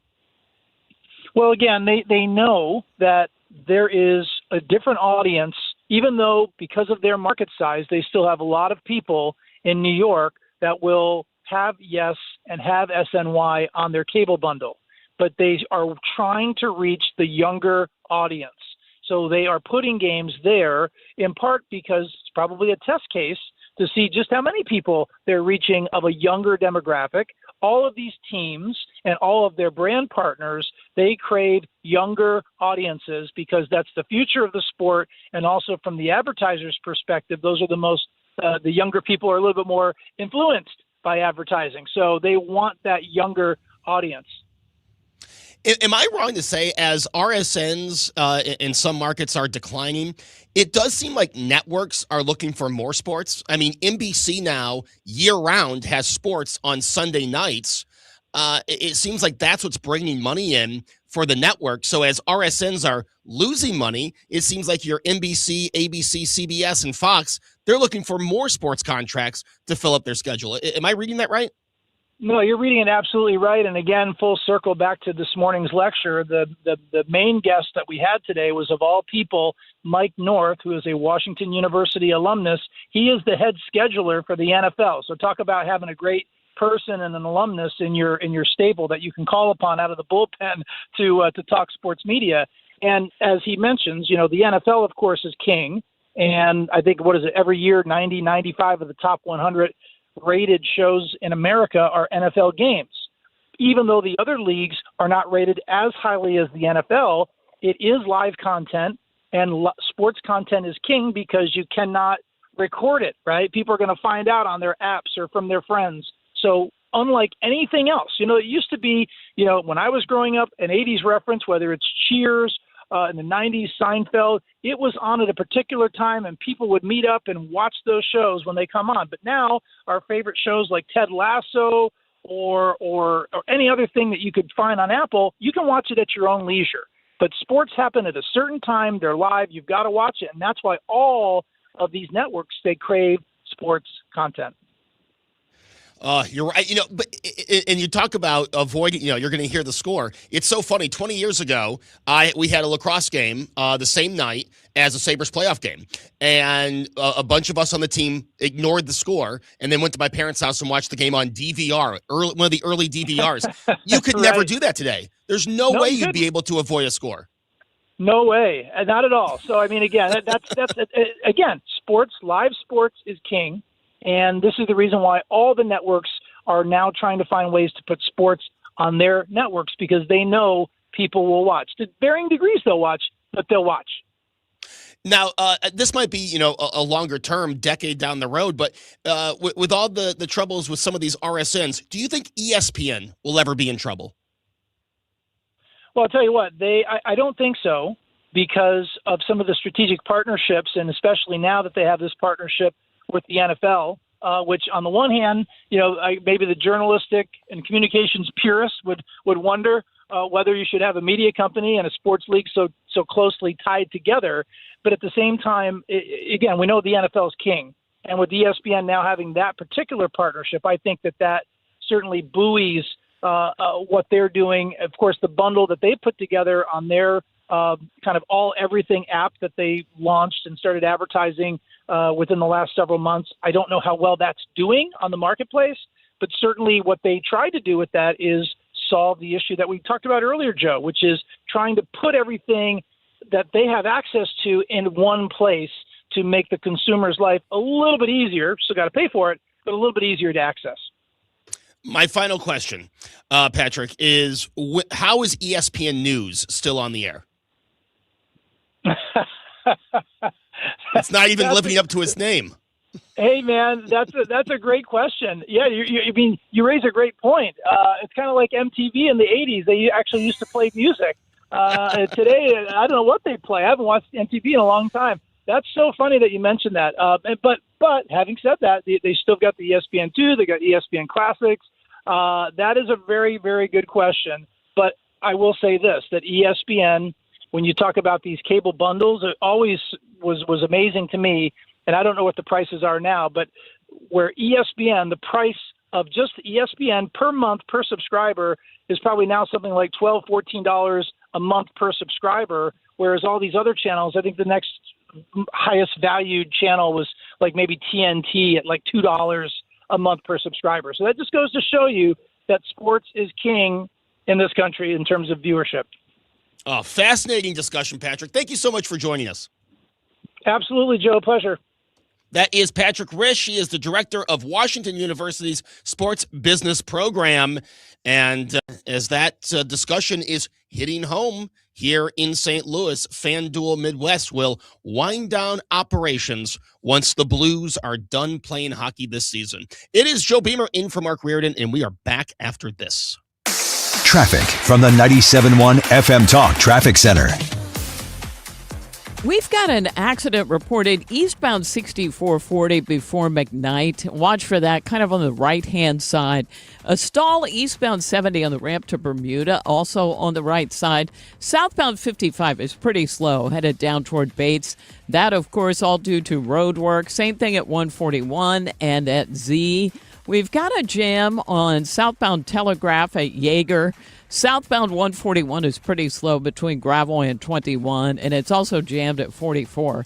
Now, southbound 270 has some volume, and this is from Page down through Gravois. We've got southbound 170 slowing at 64, and the westbound 40 jam lines up at Kings Highway, headed out through McCausland. Then some slow pockets on out. 370 westbound slows headed for 141, that due to road work, and plenty of volume in front of the Arch grounds. And on eastbound Poplar Street Bridge, headed toward the 64-70 split, eastbound 70 slows at 64. This report brought to you by Lakeside Renovation and Design. For over 25 years, they've been our trusted choice for transforming homes inside and out. Windows, bathrooms, outdoor spaces, quality craftsmanship backed by lifetime warranties. Go to lakesiderd.com.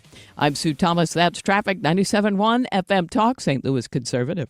97.1 FM Talk, proud to partner with Missouri Right to Life. This is Steve Rupp, president of Missouri Right to Life. Join us at our Make Missouri Pro-Life Again banquet with keynote Riley Gaines on May 20th in St. Charles. Go to the Missouri Right to Life website for details. Men, need a clinic that accepts all insurance, including Medicare? U.S. Men's Medical Center in St. Peters does. U.S. Men's helps men experiencing loss of energy, focus, concentration, and low libido. And they accept all insurance, even Medicare, for testosterone replacement therapy. Patients love the staff and the fact that, yes, I'm going to say it again, they accept all insurance, including Medicare. Feel better? Call U.S. Men's Medical Center at 636-244-5333. Here's something I run into a lot with younger homeowners, and happened to be with my little boy. He was looking at purchasing homes. This house had a 20-plus-year-old furnace and air conditioner. And, of course, my advice was never buy a house with that old of an air conditioner. You will be buying a new one. And he goes, well, how much does a new one cost? For his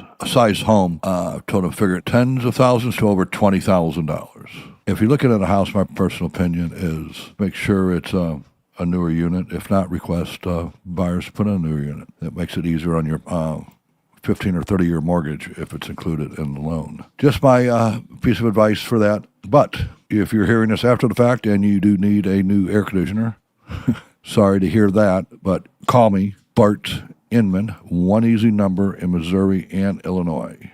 The easiest of numbers. It is 314-293-2600 or bartinman.com. God bless. Beat the spring cleaning rush and call my friends at Zero Res. Mark Cox here. It's the perfect time to clean your air ducts as you deal with allergy season. You know, your furnace, your AC efficiency, all of that matters. Your air ducts are like the lungs of your home. If they're dirty, your indoor air is going to suffer. Right now, you get a whole system air duct cleaning for just $5.99.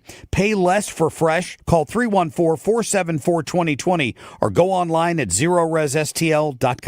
Want to make the most of your tax refund? File with TurboTax on Intuit Credit Karma. They help you get your biggest refund, and then we help you do more with it. With a personalized plan designed to help you hit your money goals. Start filing today in the Credit Karma app. It's time for a $98 AC tune-up. Honey, I found the one. Oh, I thought I was the one. Oh, you are, but this one's certified, background check, shows up on time, and can install all the ceiling fans. Heating, cooling, electrical, and plumbing. Trusted pros who do it right. Mark Reardon is St. Louis conservative. It is Joe Beamer in for Mark Reardon here on 97.1 FM Talk, as everyone is starting to get in their car, head home.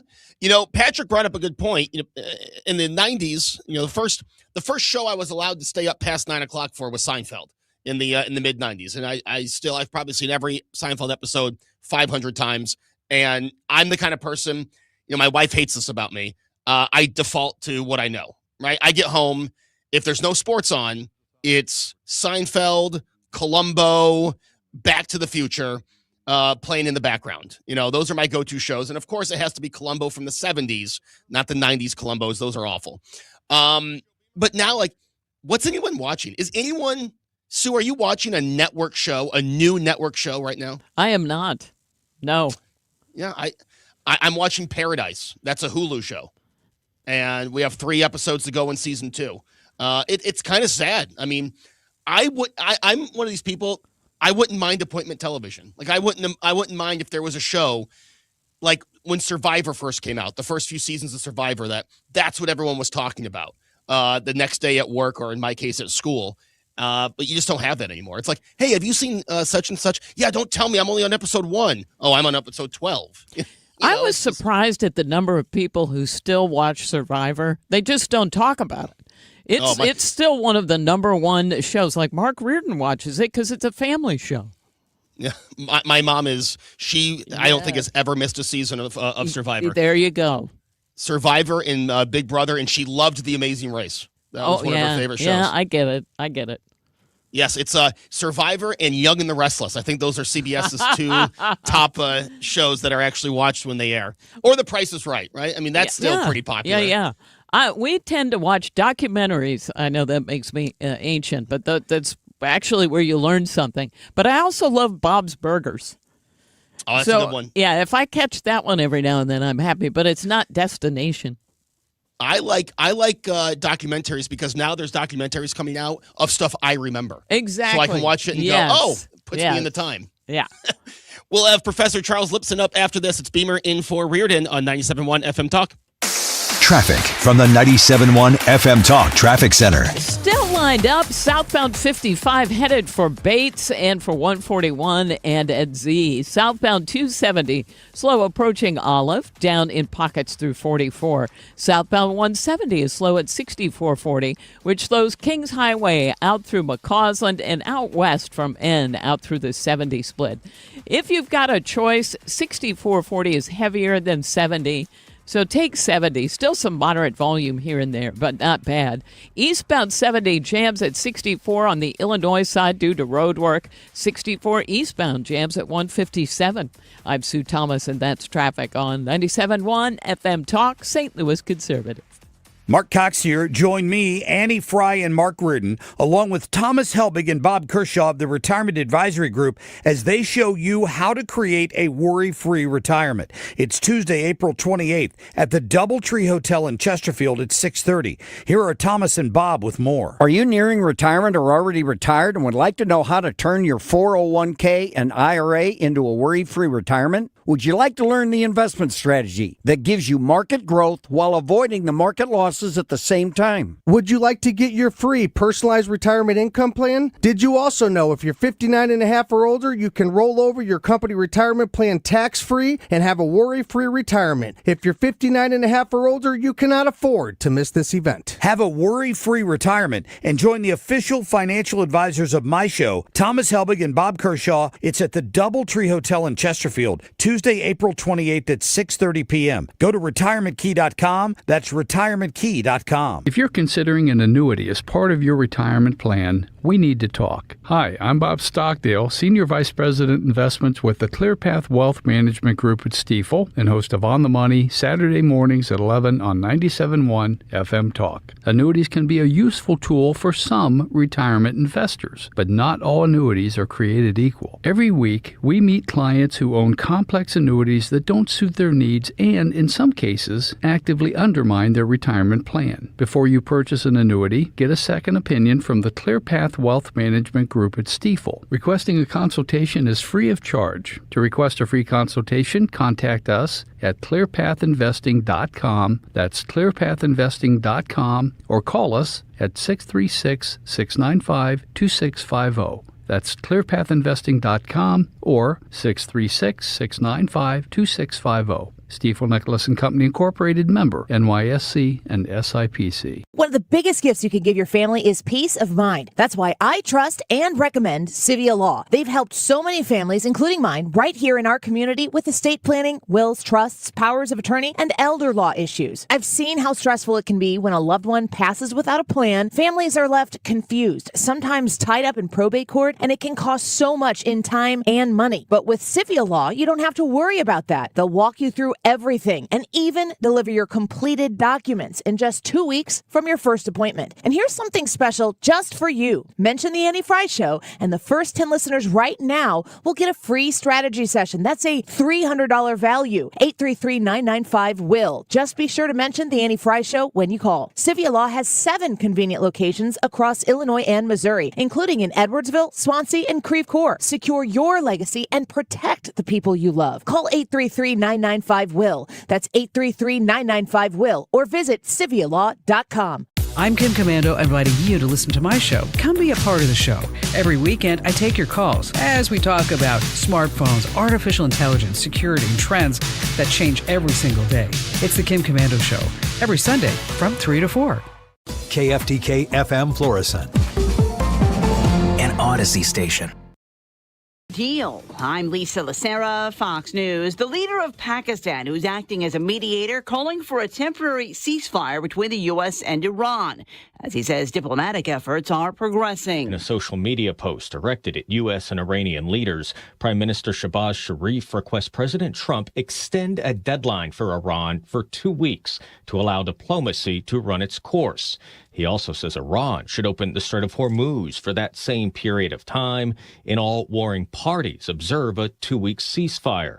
President Trump has set an 8 p.m. Eastern Time deadline for Iran to open the strait, or he warns a whole civilization will die tonight with U.S. attacks on Iran's bridges and power plants. Fox's Jared Halpern at the White House. Democrats, including California Congressman Ro Khanna, say President Trump's threats against Iran amount to a war crime. Would Ronald Reagan have ever done that? Would any other American president have ever threatened to wipe out 91 million people? On Fox's The Story with Martha McCallum, another first for astronauts aboard the Artemis 2 spacecraft, speaking with the crew aboard the International Space Station. It is making us so excited.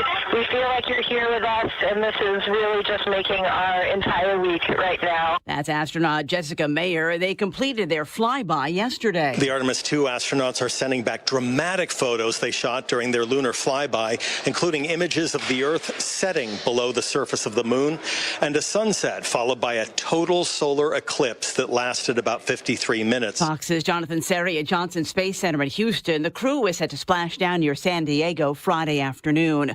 Wall Street stocks swung sharply, ending the day mixed over uncertainty with the deadline for Iran. The Dow lost 85, the Nasdaq gained 21, the S&P plus 5 points. America is listening to Fox News.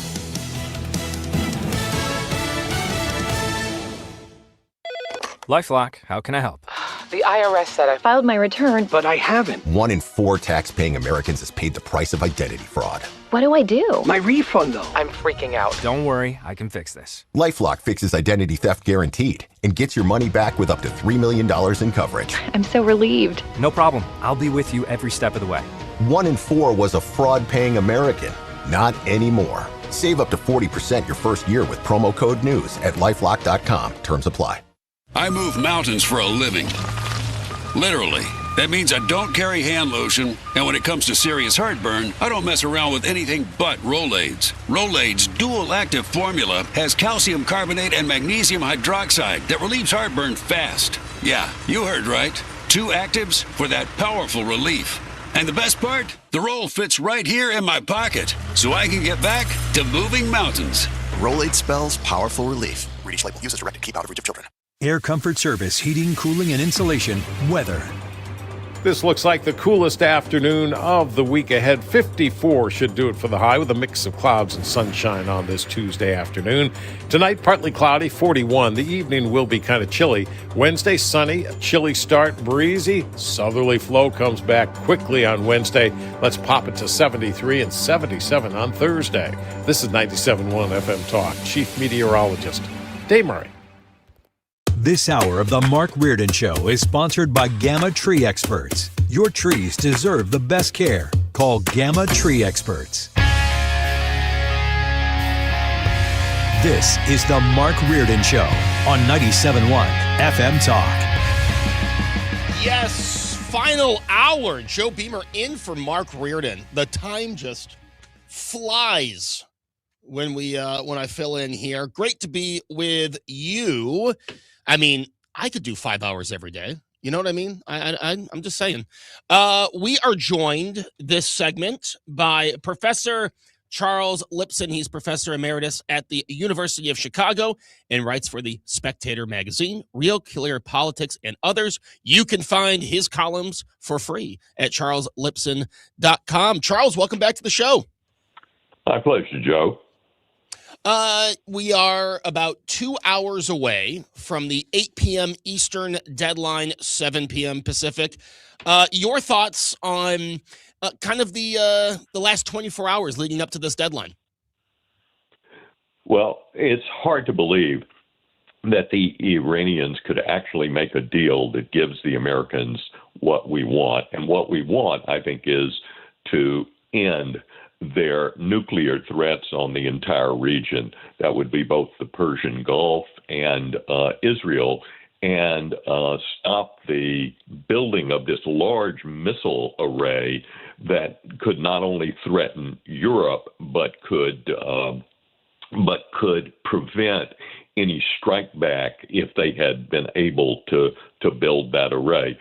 To do that, however, we really need to open up the Straits of Hormuz, and we need to get at that nuclear-enriched uranium, or know that it's buried so deeply and so permanently that the Iranians can't get it and build a nuclear weapon with it. You said that the president's threat was credible. If by 8 o'clock Eastern there is no agreement, what do you expect in the hours following that deadline? I'm not sure what to expect, and I think that that's one of President Trump's greatest assets. He leaves tremendous uncertainty. I think that the argument taco he always chickens out is completely wrong. I think that he's trying to get a deal, but I don't think a deal is possible. Now, I could be wrong. If he gets a deal, I don't think that the Iranians will actually fulfill it. Again, I could be wrong. But if we go to war, if we actually start bombing after 7 p.m. Central Time, then I think it will be a very devastating series of strikes, and it will take out the Iranians' ability to export oil from Karg Island. We've already been doing heavy strikes on Karg earlier today, both U.S. and Israeli planes, according to reports. And by the way, the dovetailing of of Israeli and U.S. military forces has really been extraordinary. There have been no conflicts, operational conflicts between those two militaries. I also expect us to strike power plants, whether we strike them in a way that will make them extremely hard to reopen, or whether we strike them in a way that takes them out for a while but not permanently. It is an open question, and I think we'll be striking bridges so that their military can't move around the country. I disagree with the people who say all of this is a war crime, because these are dual-use assets. Iran's government uses everything for its military, and it certainly uses its power plants, its bridges, Karg Island, all of it for its military, and striking dual-use assets is not a war crime. I like how you said that the calling this a new regime is a wild exaggeration. You said it's old wine in new bottles. I might actually steal that from you and use it when talking about the mayor of Buffalo. But you, but you know, in saying that, is there any way without regime change that any deal made can be trusted by Trump and the negotiators? Well, I think that it was always a false promise to hope for something that would come out like we seem to have gotten in Venezuela, which is a slow transition where some people within the regime were willing to cooperate with the Americans and the rest were marginalized. I think that the bigger problem here in Iran is that they are so ideologically committed and that there are such large numbers of people. It's a large country. So even if you've only got 10%, you've got hundreds of thousands, maybe millions of people who are willing to go to the death to support this Islamic regime. That's not most of the country, but unless the rest of the country is armed enough to stop them, that's a real problem. And then, you know, you go from today, you go the next 24, 48 hours from today. You mentioned allies and, you know, the lack of cooperation from some of our allies. And it seemed, you know, this could have happened in the first Trump term. But do you think in the next year or so that the NATO ally, especially when looking at the United States of America, NATO is pretty much done after this? This is the greatest threat to NATO since it was formed in 1949. And the reason for that is twofold. One is that the basic purpose of NATO was to prevent Russian expansion. It was called the Soviet Union, but Russian expansion. And Donald Trump seems to not be committed to that basic element in terms of the war that's going on in Ukraine.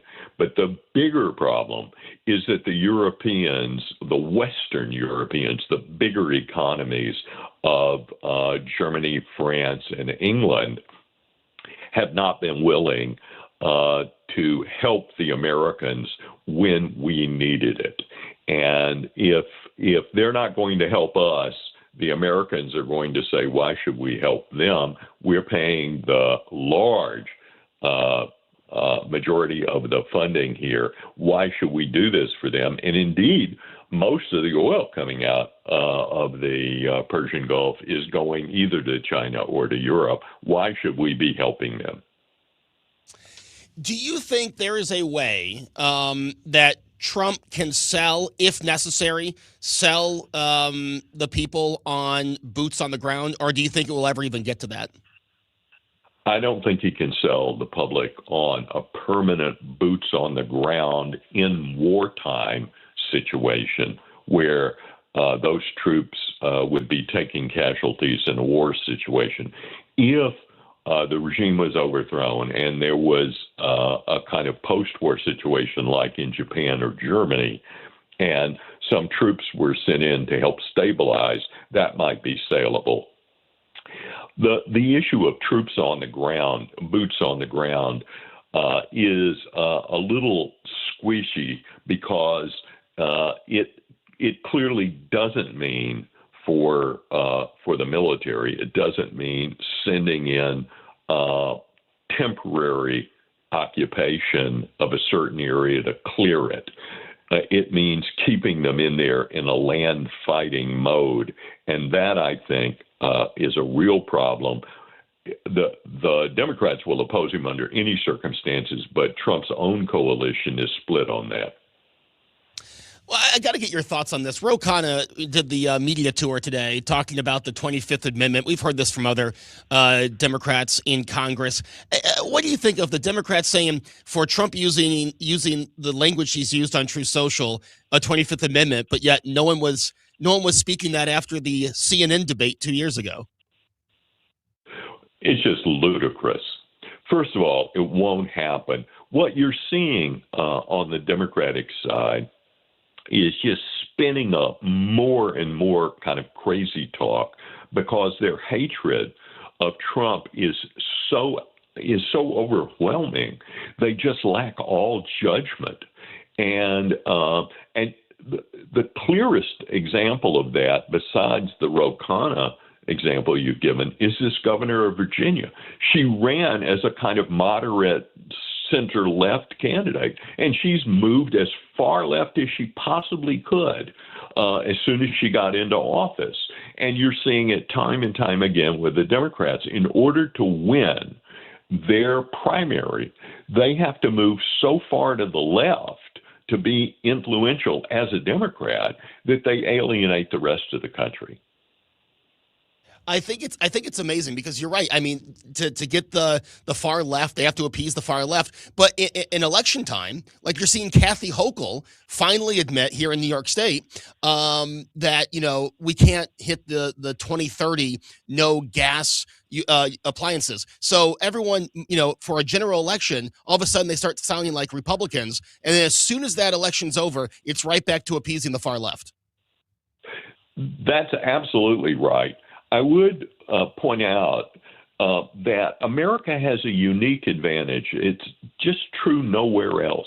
You can actually move from Illinois to Missouri. You can move from Michigan to Texas, and you can change the regulatory and tax situation, and you can move out of New York, and company after company is doing that.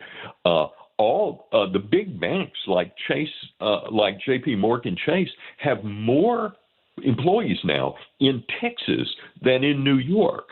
So there's a wake-up call for the Governor Pritzkers and the Governor Newsoms and the Governor Hochuls and Mayor Mamdani that they can try those policies, but people can vote with their feet and with a U-Haul. Unfortunately, I think Kathy Hochul has run New York. I mean, with the help of Cuomo before her, has run New York to the point of no return. Am I crazy to say something like that? Well, I'm not going to dispute whether you're crazy, but I think that's not that you're not wrong on that one.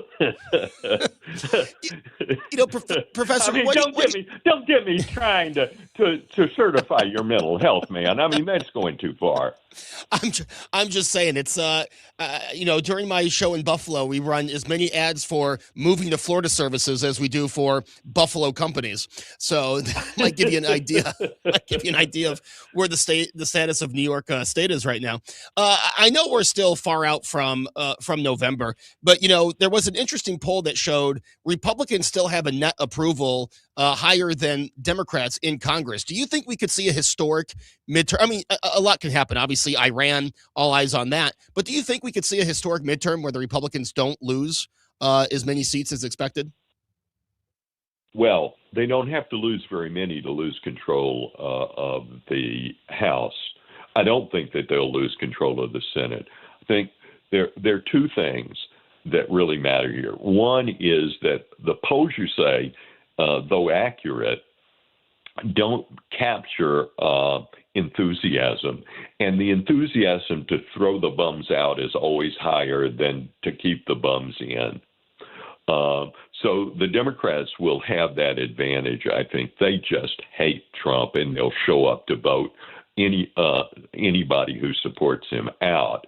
So I think that gives them an advantage. I think the key here is how well what happens starting tonight will go. If gas prices come back down, if we get a resurgence of the economy, then I think Republicans have a good chance of keeping the losses minimal. If, however, this goes sideways, then it's going to be a very hard uphill climb. My final question, you brought something interesting up. Democrats, how much they just hate Trump. I mean, it seems to be the party is anti-Trump. I mean, even local elections come down to, we're not Trump. So what's the Democrat Party after 2028? When Trump is no longer president, when he's no longer a political figure, he's not running for office. What does the Democrat Party become? Because they have spent 10 years just not being Trump. That's a great point. I would add that they have a second problem. They've essentially fulfilled all of the goals that were laid out under Franklin Delano Roosevelt. We have moved to a largely a social safety network that includes everything, including health care. And we've run out of money, but we've also kind of run out of ideas on the Democratic side. What is it that they want to do? What big things do they want to do? And every time they try to do something big, like build this big rapid transit in California, it turns out to be just extremely expensive and doesn't work. So they've kind of run out of ideas. So I don't know, they have the negative idea, we hate Trump. He won't be around to hate. But then there's the problem. What's their affirmative goal? And it seems like what they're trying to do is move further and further toward a European-style socialist agenda. And as I said earlier, people move to Missouri, they move to Tennessee, they move to Texas, they move to Florida to escape that. And those states are gaining population, and the blue states are losing badly. The next thing that's going to happen, and we should just mention this, is that all the fraud that's about to be uncovered in the blue states is going to be a huge issue. Oh, for sure. Believe me, we on my Buffalo show, we're already talking about one in Erie County of what I'm sure is going to be millions, or not millions, hundreds. Professor, always great talking with you. Would love to get you on my Buffalo show sometime, and we'll talk soon. I'd love to be on in Buffalo. Thank you so much. That is Professor Charles Lipson. He is Professor Emeritus at the University of Chicago, writes for the Spectator magazine, Politics, and you can find those columns for free at charleslipson.com. It is Joe Beamer in for Mark Reardon in the state of Missouri, in the city of St. Louis. Back after this. Traffic from the 97.1 FM Talk Traffic Center. Watch out for a stall eastbound 70 at Adelaide. It's on the right shoulder. But for the most part, we've just got volume out there, and that's westbound 40 Kings Highway out through McCausland. Well, we've got a report of an accident now, and this one is the eastbound 6440 before McKnight. Look for a jam back through 270. Southbound 270 is lined up approaching Olive in pockets down through Gravois. Let's see, out west, it's a little slow west of Winghaven out through the 70 split. Now 70 westbound, moderate volume Jennings Station Road, past the airport. And if you are headed into Illinois, it's a little slow. 64 at right there at the 70 split, and eastbound 70 slow at the 64 split. I'm Sue Thomas, and that's traffic. 97.1 FM Talk, St. Louis Conservative. Triton Exteriors. We take care of your home. It's that simple. Triton-STL.com. Home improvement projects can come with a lot of headaches. We save you time by offering packaged services that are easy to understand and based on your needs. We take care of the details so you don't have to.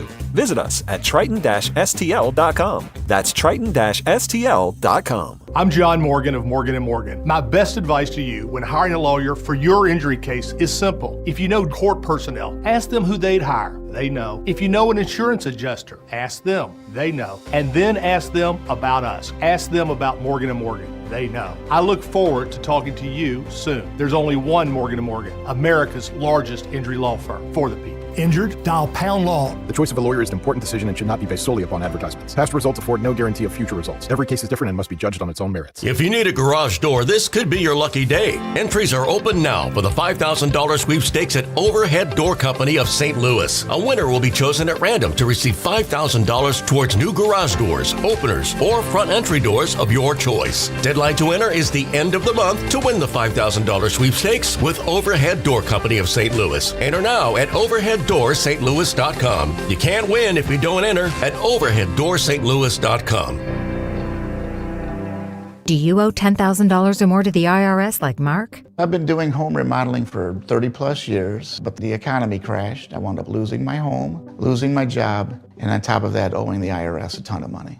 I owed the IRS $114,000. It really, truly was the worst part of my life. Then Mark found tax relief advocates. On news radio, I heard about TRA, and I thought, what's the worst that could happen? So I picked up the phone and I called them. When it was all said and done, TRA settled my $114,000 debt for $100, and I'm telling you, I was ecstatic. Could not believe it. Would recommend TRA to anyone. If you owe 10 or even hundreds of thousands of dollars to the IRS, don't lose hope. Do what Mark did and call TRA for a consultation. But TRA did. They gave me a second chance, and I'm forever grateful. Visit TRA.com or call 800-491-9914. 800-491-9914. That's 800-491-9914. Mark Reardon, Sue Thomas.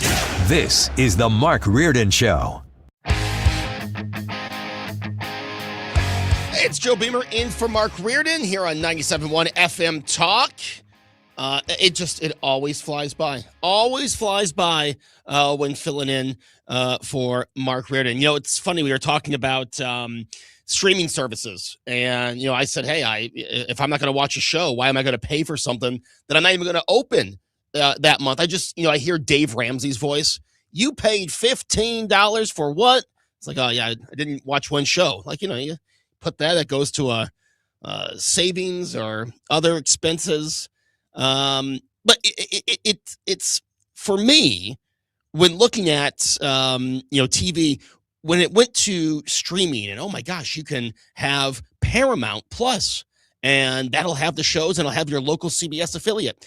And then like you go, okay, I'm going to cut the cord, but then you have to buy all these streaming services. It's like, I didn't save it. I'm spending more money than I was on cable. I'll just get cable again and have on-demand shows on cable.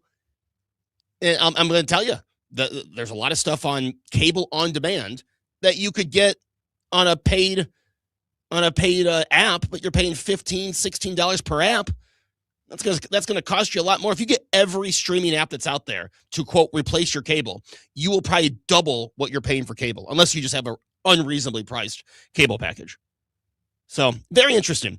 Also, I love talking to Charles Lipson. I could talk to him all day. You can throw anything at him when it comes to the world of politics, and he's got an answer, and he's got a vast amount of knowledge on all this stuff, and I always am. When Fred sends me the rundown and Charles' name on it, I'm always very excited to talk to Charles Lipson. And we're approaching that deadline of 8 Eastern, 7 Central, where we'll see what happens. Now, obviously, as we approach that deadline, you're hearing Pakistan is thinking of, is asking the president to consider extending the deadline. But Charles brought up a great point. Who can you trust? Who can you trust? Can you trust the people in Iran? Can you trust the people who have been shouting death to America? Can you trust the regime who is putting civilians, including children as young as 12, as human shields around their power plants? Can you trust these people? I don't think I can. Again, I'm not the person. I don't want an endless war. I don't want boots on the ground. But I'm not sure I can trust the people who would be willing to use their own people as human shields. That, to me, I think that imagery just tells you what we're dealing with, who we're dealing with.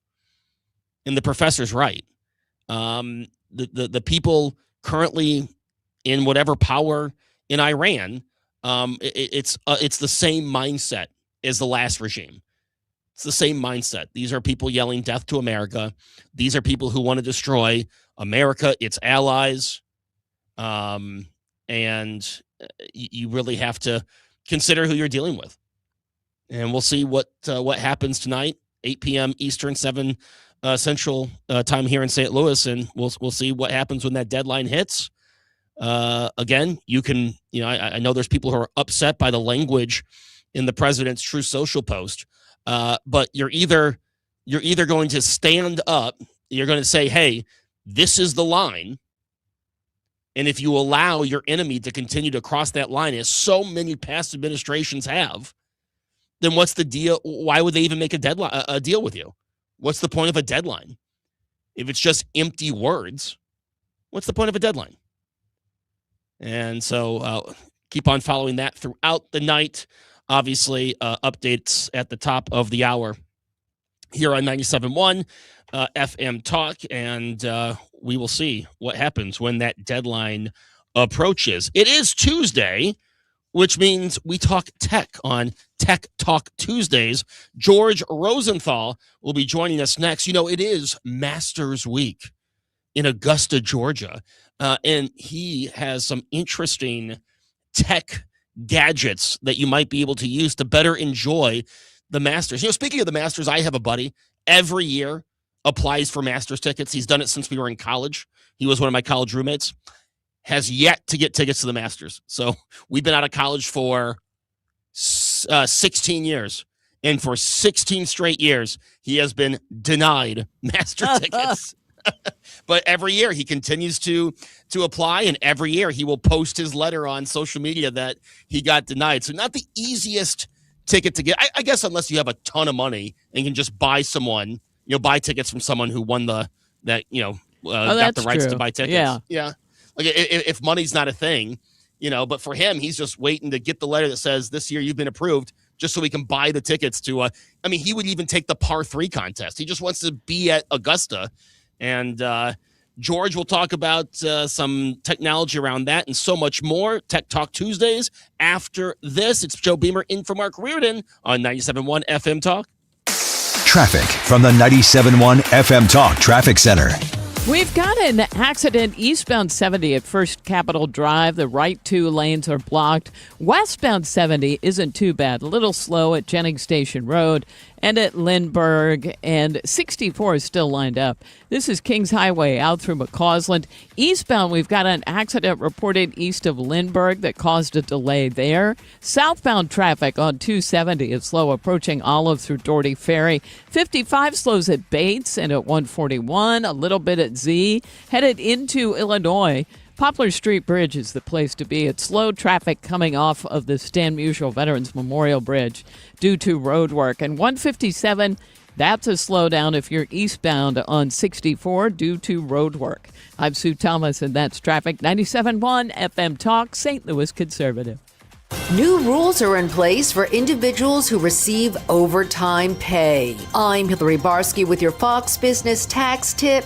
If you receive qualified overtime compensation, you can deduct the pay that exceeds your regular rate that is reported on your tax statement. CPA and tax attorney Alan J. Strauss says, you would be able to deduct up to $12,500 on a single return. There are limits if your adjusted gross income is over $150,000. Employers are required to provide statements showing the total amount of qualified overtime compensation paid during the year. The deduction is available for both itemizing and non-itemizing taxpayers. Hillary Barsky, Fox News. Mark Cox here. Join me, Annie Fry, and Mark Reardon, along with Thomas Helbig and Bob Kershaw of the Retirement Advisory Group, as they show you how to create a worry-free retirement. It's Tuesday, April 28th at the DoubleTree Hotel in Chesterfield at 6:30. Here are Thomas and Bob with more. Are you nearing retirement or already retired and would like to know how to turn your 401k and IRA into a worry-free retirement? Would you like to learn the investment strategy that gives you market growth while avoiding the market losses at the same time? Would you like to get your free personalized retirement income plan? Did you also know if you're 59 and a half or older, you can roll over your company retirement plan tax-free and have a worry-free retirement? If you're 59 and a half or older, you cannot afford to miss this event. Have a worry-free retirement and join the official financial advisors of my show, Thomas Helbig and Bob Kershaw. It's at the DoubleTree Hotel in Chesterfield, Tuesday, April 28th at 6:30 p.m. Go to retirementkey.com. That's retirementkey.com. For the last 33 years, you've discovered that at Banner Construction, we pride ourselves on quality craftsmanship. We believe the single most important decision homeowners must make when considering an exterior restoration project is who do you hire. At Banner, we provide well-engineered, meaningful, long-term solutions to transform your home into the pride of the neighborhood. Let us help you fall in love with your home all over again. Call or visit bannerconstruction.com and have a banner day. Bringing a data center online takes more than equipment. It takes precision. Graybar helps customers predict, stage, schedule, deliver, and verify every step of the build with critical products that are available now. From networking and wireless to critical power and testing tools, our teams help you reduce downtime risk and keep projects on track. Speed, scale, ready now. Yep, Graybar does that. It's time for a $98 AC tune-up. Time is 5:33. This time check's brought to you by Jerry Kelly Heating, Air Conditioning, Electrical, and Plumbing. From High Ridge to Pontoon Beach, 97.1 FM Talk, St. Louis Conservative.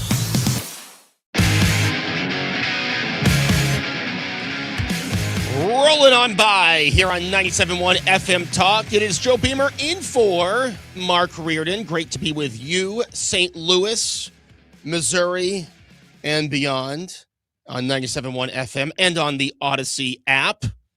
We are joined by George Rosenthal. He is one of the owners of ThrottleNet for Tech Talk Tuesdays. George, how you doing? Have me on. Great to talk to you, Joe. George, great to talk with you because technology, it's always expanding. You know, earlier in the show, we were talking about regional sports networks. And, you know, I remember the first person I knew who had a satellite dish. And I thought that is the coolest thing as I'm watching it on a tube TV that, you know, made noise all night. And just to see 30 years later how outdated that seems. Oh, it's unbelievable. I mean, now what it's moving to is just so surreal. I mean, have you heard of the Apple Vision Pro? It's their version of the VR goggles. So the Apple Vision Pro goggles, I will say they're ridiculously expensive. They're extremely cool. They're a little bulky, a little heavy, but you know, look, this is the worst they're ever going to be because every version will get better. But if you have an Apple Vision Pro and you are a golf fan and you are going to watch the Masters starting Thursday, I highly recommend you download the app, put it on your Apple Vision Pro because this is a complete change. And like I heard you earlier, you know, I've been applying for the lottery for years and years and years, more than a decade. I have never gotten anywhere close to getting to the Masters. So this is as close as you're going to get if you never get the lottery ticket because you're able to sit in your living room and have basically a godlike view of the entire course, down to the blade of grass. and see things in real time with actual data that's happening right then and there. And what I mean by this is not just like, so-and-so is teeing off on the 16th hole. I mean that what is their opportunity to land the green at 2 p.m. on Thursday with this much humidity, this much sunlight going onto the course, and basically taking all of their previous stats along with 10 years of nonstop data, every piece of data you can think of, and 50 years worth of video. And AI is feeding all of this data in real time into what's called a data lake and allowing you to basically move around the course at will, see real-time ball speeds, statistics of every single thing that's going on. It will actually take the sentiment of the crowd noise and bring that into the statistics of what that person may do, and actually give you a complete reasoning as to why they chose what club they did, based on what cut of grass they're in and how far away they are and what the wind is like. And every single aspect about the entire game is right there at your fingertips as part of the experience in your living room. It is unbelievable. And this is all coming up as you're watching it in real time? Yes. So you can actually, so you're wearing your Vision Pro and you can see live the TV, okay, on your Vision Pro or even through your Vision Pro into your living room. But then as a part of what you're seeing is all virtual reality in real time, pulling from this massive data lake. And it's called a data lake. It's not like a database. So this is AI, completely AI, pulling data in nanoseconds, and it's taking in every single aspect of what's going on live and feeding it to you as if you were overseeing the whole tournament.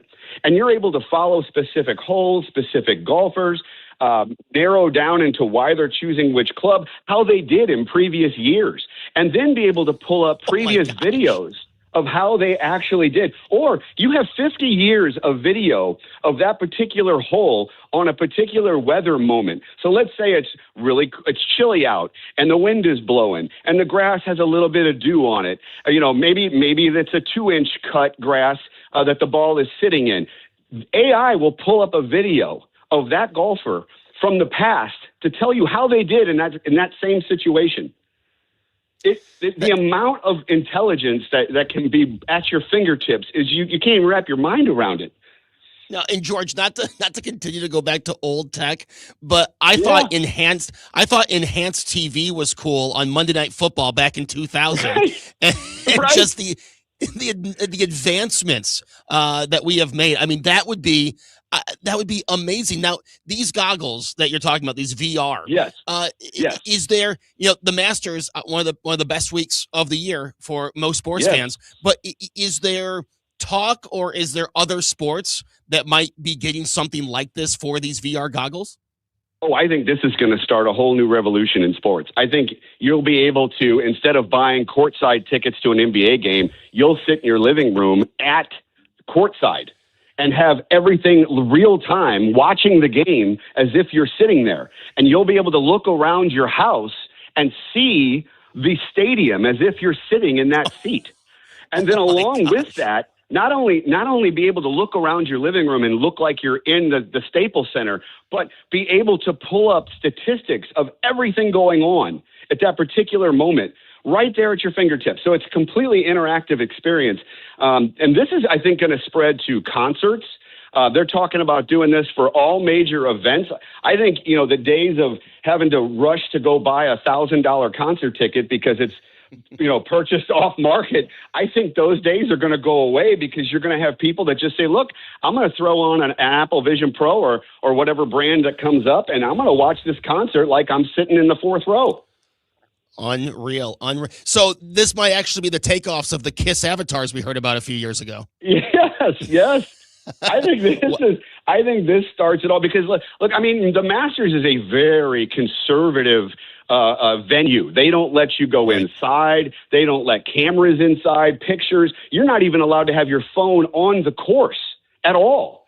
So this is a completely new adopting of technology for the Masters, because for them to allow you to do this, it's something that no one's ever seen, because you're not even allowed to bring a phone, a camera, anything onto the course. It's just you and the golfers. So this is revolutionary in the world of golf, and I think it's going to spur a whole new movement in sports and entertainment. Now, these VR goggles, are we starting to move more towards those than like the smart glasses that were a big thing a few years ago? So here's what I think is going to happen. I think the glasses are going to be the end game. Right now, the technology is not quite there yet. These goggles right now are bulky. They can get heavy. They can cause headaches after an hour or so. The battery life, obviously, you'd have to leave it plugged in if you're going to sit there for 3 hours and watch the Masters on a day because the battery will run out. That technology is quickly shrinking, and it's going to get into the glasses. I think the end game is wearing regular glasses with built-in cameras and augmented reality on your lens.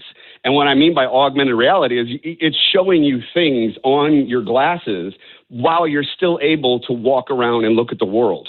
So where there's not like a screen in front of your face. Now, obviously, the Apple Vision Pro, you can see through the screen because it's got cameras all over and it's augmenting that reality onto your lens.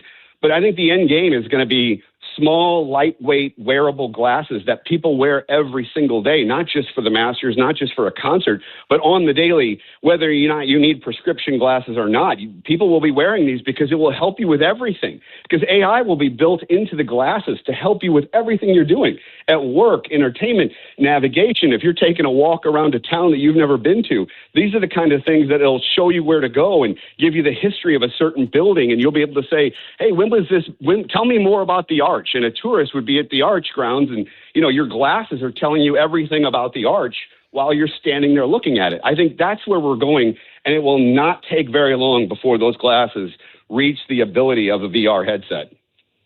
It's just amazing, George. I remember there was a time when HD TV came out, and I was in high school, and I said, when everyone started getting HD TV, I should say, and I said, what more can we do? How much further can we go? We've done it.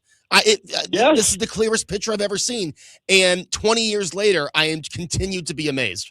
Oh, yeah. I remember when 720 resolution came out, and everybody's like, oh, 720. And then it was 1080, and oh, my goodness. And now you're at 2660. I mean, it just keeps going. And now you have 8K televisions. Now, if you buy an 8K TV, there's very limited content that's at 8K, actual view. But, I mean, that's where we're going is more and more and more high resolution with smaller and smaller pixels and greater contrast with darker blacks and brighter brights. And you're going to end up seeing things as if it's regular everyday life. Now, of course, you're not going to be able to mimic, or maybe they can someday. Who knows what happens in 15 years, 20 years. But right now, it's going to get as close to real life as you possibly can because of the technology, the LED technology, the ability to shrink these down. The new mini LEDs are just absolutely fascinating. And I don't know if you've seen the newest TVs or not, but we were at the CES show in Las Vegas, and the TVs, the technology that's coming out in this year and the next year are just stunning. You can't even wrap your head around it. I mean, TVs that are the thickness of a pencil that go on your wall like wallpaper, that you can separate into multiple TVs with your voice without even a remote. I mean, it's getting to the point where entertainment is going to be more and more at home. The movies more and more at home, and I do miss the movie theaters, but it's the experience is going to be such that you won't want to leave your house to go with a bunch of people and spend $1,000 at a concert. Absolutely amazing. George, let's move on to cybersecurity. What is being called the Great Identity Reset? What can, this is the number one thing people worry about is their identity I am being stolen. Huge fan of this. I mean, I cannot tell you how much I hate the passwords. And if everybody out there, I'm sure, hates the passwords, cannot stand the passwords. And I've talked, a lot on Tech Talk Tuesday about using a password vault so you never have to remember all your passwords. But I think this is going to spark a whole new revolution, and it's all starting with the banks. And when the banks make it so, everybody else will fly along with it. And what's happening is AI. AI is causing a massive disruption, and it's copying people's voices so that when you call the bank and the bank does your security verification check, your voice sounds like you, talks like you, has all your information. So they're moving away from passwords and call-in security measures and going to pass keys. This is fantastic. I am so excited about this. Pass keys are specifically a password that you never see. Okay, you never see it. It's built into your device, your iPhone, iPad, MacBook, laptop, whatever it may be. But it's specific to a certain site. So you would create a pass key for Amazon.com. And you can do that in the settings, by the way. You just go into your account, you log into your Prime account, go to settings, you can create a pass key. That will remove the password, and the device now talks to the website on its own and verifies itself, because you can't copy it, because no hacker knows what that encrypted key is on your phone, because you don't even know what it is. And then the device has to match the password or pass key on the website. So the hacker would have to break into Amazon, break onto your phone, and know both pass keys and how to match them up to even break this. So they're calling it unbreakable, is the pass key, which is why all the major banks are moving to this now. Like this year, it's happening right away. So excited about the pass key versus the password. It is definitely something, anytime you're on a website, you're logged in, go to your settings, go to your profile, and look for the ability to create a pass key anytime. The other thing that's wild is the pass key is activated by biometrics. So your facial recognition, your fingerprint, your eye, it's so secure that it has to be you. And then the device has to talk to the website. So the hacker can't even get around all of this. They have to have your biometrics to even activate the passkey. They have to get into your device. They got to get into the actual end website. So this is so secure, and it's basically phishing proof, which is fantastic. Personally, I am just excited to get rid of the password. I don't know why it took us so long to get rid of the stupid password. Yeah, as someone who has the same password for like 5 websites, this was probably better. Oh, goodness, you don't really. Do you really? Oh my goodness, Joe, we got to talk. If you knew my login for my bank account, you know my login for probably anything that I have a subscription to. Oh, goodness gracious. Please don't ever go on the internet at like Starbucks or Panera or someplace in public and do that. Yeah. Oh my goodness. And I would highly recommend you get a password vault and start changing your passwords. That's like cardinal rule number 1 is never have the same password for your money that you do anything else. Anything. But I would forget the password. And then how many times I've had to email myself a reset. Yes. Now see, here's the thing. Like if you use a password vault, like there's multiple ones out there, but like I use LastPass. LAST pass. And you only have to know one master password. That's it. And then LastPass takes care of all of it for you. And it's built into your browser, all your devices, and it syncs across all your devices. It's completely encrypted. You can't break it open. And not only that, so out of the hundreds of passwords, I don't even know what mine are because LastPass creates them. It's still a password, though, that I have to remember the master password. And if you are going to use a password, if you do have to do one, make it a sentence, a full sentence, and create maybe like your favorite song lyric. Make it a positive affirmation. Me, I'm a huge Seinfeld fan. I'm using a Seinfeld line from Kramer. So that's that, and it's punctuation and spaces and all, like a regular sentence. So it's not Bosco. No, it's not Bosco. That's right. Bosco. Hey, my name is George. Last name is not Costanza. Sue, do you have different passwords, or are you like me? I'm like you, except I have different ones for money. Okay. So, because I've known George for a while. Yeah. So I've got that part cleaned up. But you know what you were talking about, George? That one key for all of us. I didn't know about that, so I'm writing that down. Yes. LastPass. Now, there's a bunch of them out there that are really good. All the password vaults are very, very good, locked down, encrypted. I just happen to use LastPass because it was around when I started adopting the password vault concept. Okay. It's an app you can download on the App Store. It's a small fee per year, but it's totally worth it. You never have to remember another password, as far as you want. But here's the thing. If you're ever not on your device, and you don't have access to your LastPass, you need to go to a web browser and use your master password to look up your password. So there's always something, but yes. There's always something. Yes, there is, which is why I'm a huge fan of the pass key. Such a huge fan. This is going to be a great change for everybody. Cannot wait for the banks to adopt this, and then it should stream on down to the rest of the world. Awesome. George. Absolutely great. So great talking with you. And look forward to talking with you again soon, and we'll hear you Likewise. next Tuesday. Absolutely. Thanks so much for having me on, and have a great rest of the week.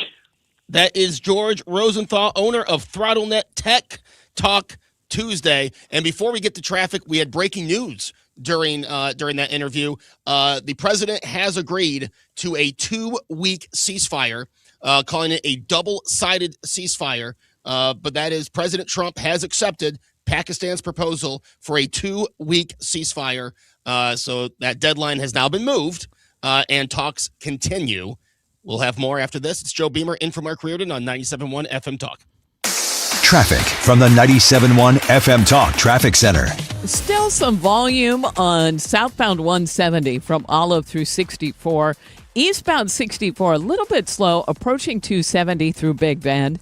Westbound is mainly slow at Hampton. Little bit of volume southbound 270 Olive down through just past Manchester. 70 westbound looks great out of downtown. There is some volume out at Wentzville, and then it opens up. If you're headed into Illinois, we're fine on the Poplar Street Bridge. 70 eastbound, though, a little bit slow at 64. That due to road work. I'm Sue Thomas, and that's traffic. 97.1 FM Talk, St. Louis Conservative. 97.1 FM Talk in Action is spotlighting Our Ladies Inn, providing safe shelter, care, and support for pregnant women and children facing homelessness. Since 1982, they've helped local families build stable, independent futures. Learn more at OurLadiesInn.org. Did you know replacing old vinyl windows with more vinyl windows might not be the best choice? Hi, it's Kim, and I'm here to tell you about Infinity from Marvin Windows, because these fiberglass windows, they're energy efficient, they're beautiful, and they're custom built to fit your home perfectly. The team at Lakeside Renovation and Design just makes the process so easy. I love the fact that they even offer a lifetime workmanship warranty. Look, if you're tired of drafts, high energy bills, or maybe hard to open windows, now's the time to upgrade. Visit windowsbylakeside.com to schedule your free consultation today. Nothing makes a gathering great like Eggland's best eggs. They're just so delicious. Better nutrition, too. For us, it's eggs any style, as long as they're the best. Eggland's best. Better taste, better nutrition, better eggs. This is the Mark Reardon Show on 97.1 FM Talk, St. Louis Conservative. All right, wrapping it up here. Again, the breaking news is this President Trump has accepted a proposal to extend the deadline 2 weeks. That 2-week period will be used to negotiate a larger agreement to potentially end the war. The president saying, quote, "We have received a 10-point proposal from Iran," but that 7 Central deadline has now moved. A 2-week extension. The bombing, according to this ceasefire agreement, will stop. So that breaking in just the last few minutes. And let's get to the, I was going to say the deal of the day. Let's get to the audio cut of the day. Stand by. Playback ready. Now, the audio cut of the day. Let's go with number 14. Integrity. Comm check. Integrity, we have you loud and clear. How many? Houston, we have you the same, and it is so great to hear from Earth again. To Asia, Africa, and Oceania, we are looking back at you. We hear you can look up and see the moon right now. We see you too.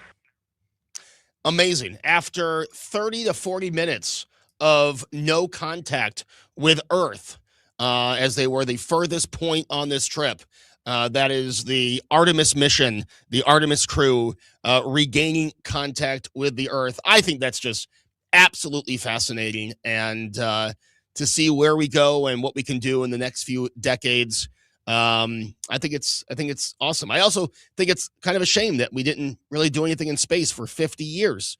But here we are, back in space, back on the moon. One last thing before we get out of here. We got like a minute left. We did get some responses to what people are watching on TV. And, you know, I've heard this, the new Matlock, I have heard with is Kathy actually Bates. With Kathy Bates. Yeah. I've heard that's good. I can't say that I've watched it. I loved the old Matlock. Yeah. But but the new Matlock, people say that's good. And someone said they don't understand the attraction to Survivor. I've always been more of a Big Brother person because I think I could win Big Brother. I think, I could stay back. I know this is going to be hard to believe. Stay back and not get attention for the first few weeks. People don't think you're a threat, and then start winning competitions. I think Big Brother, that's a reality show I could win. Ha! I can't stand to watch that. So good luck to you. Would you watch if I was on, though, Sue? Yes, I would. See? Yeah. Sue, always great working with you. Good to see you too, Joe. Thanks for coming in. Great talking with everyone. Thank you, Sue. Thank you, Daniel. Thank you, Fred, for putting a great show together. We'll talk to you soon. See ya. Traffic from the 97.1 FM Talk Traffic Center. On the roads, we are thinning out nicely. Eastbound 70 looks great. Westbound looks fine. Westbound 40 a little slow at Hampton. Eastbound between Lindbergh and Big Bend. And then westbound slowing again, Lake St. Louis Boulevard out through the split. And eastbound 70 on the Illinois side slowing at 64, all due to road work. Just moderate volume, southbound 270 headed for Doherty Ferry. I'm Sue Thomas, and that's traffic. 97.1 FM Talk, St. Louis Conservative.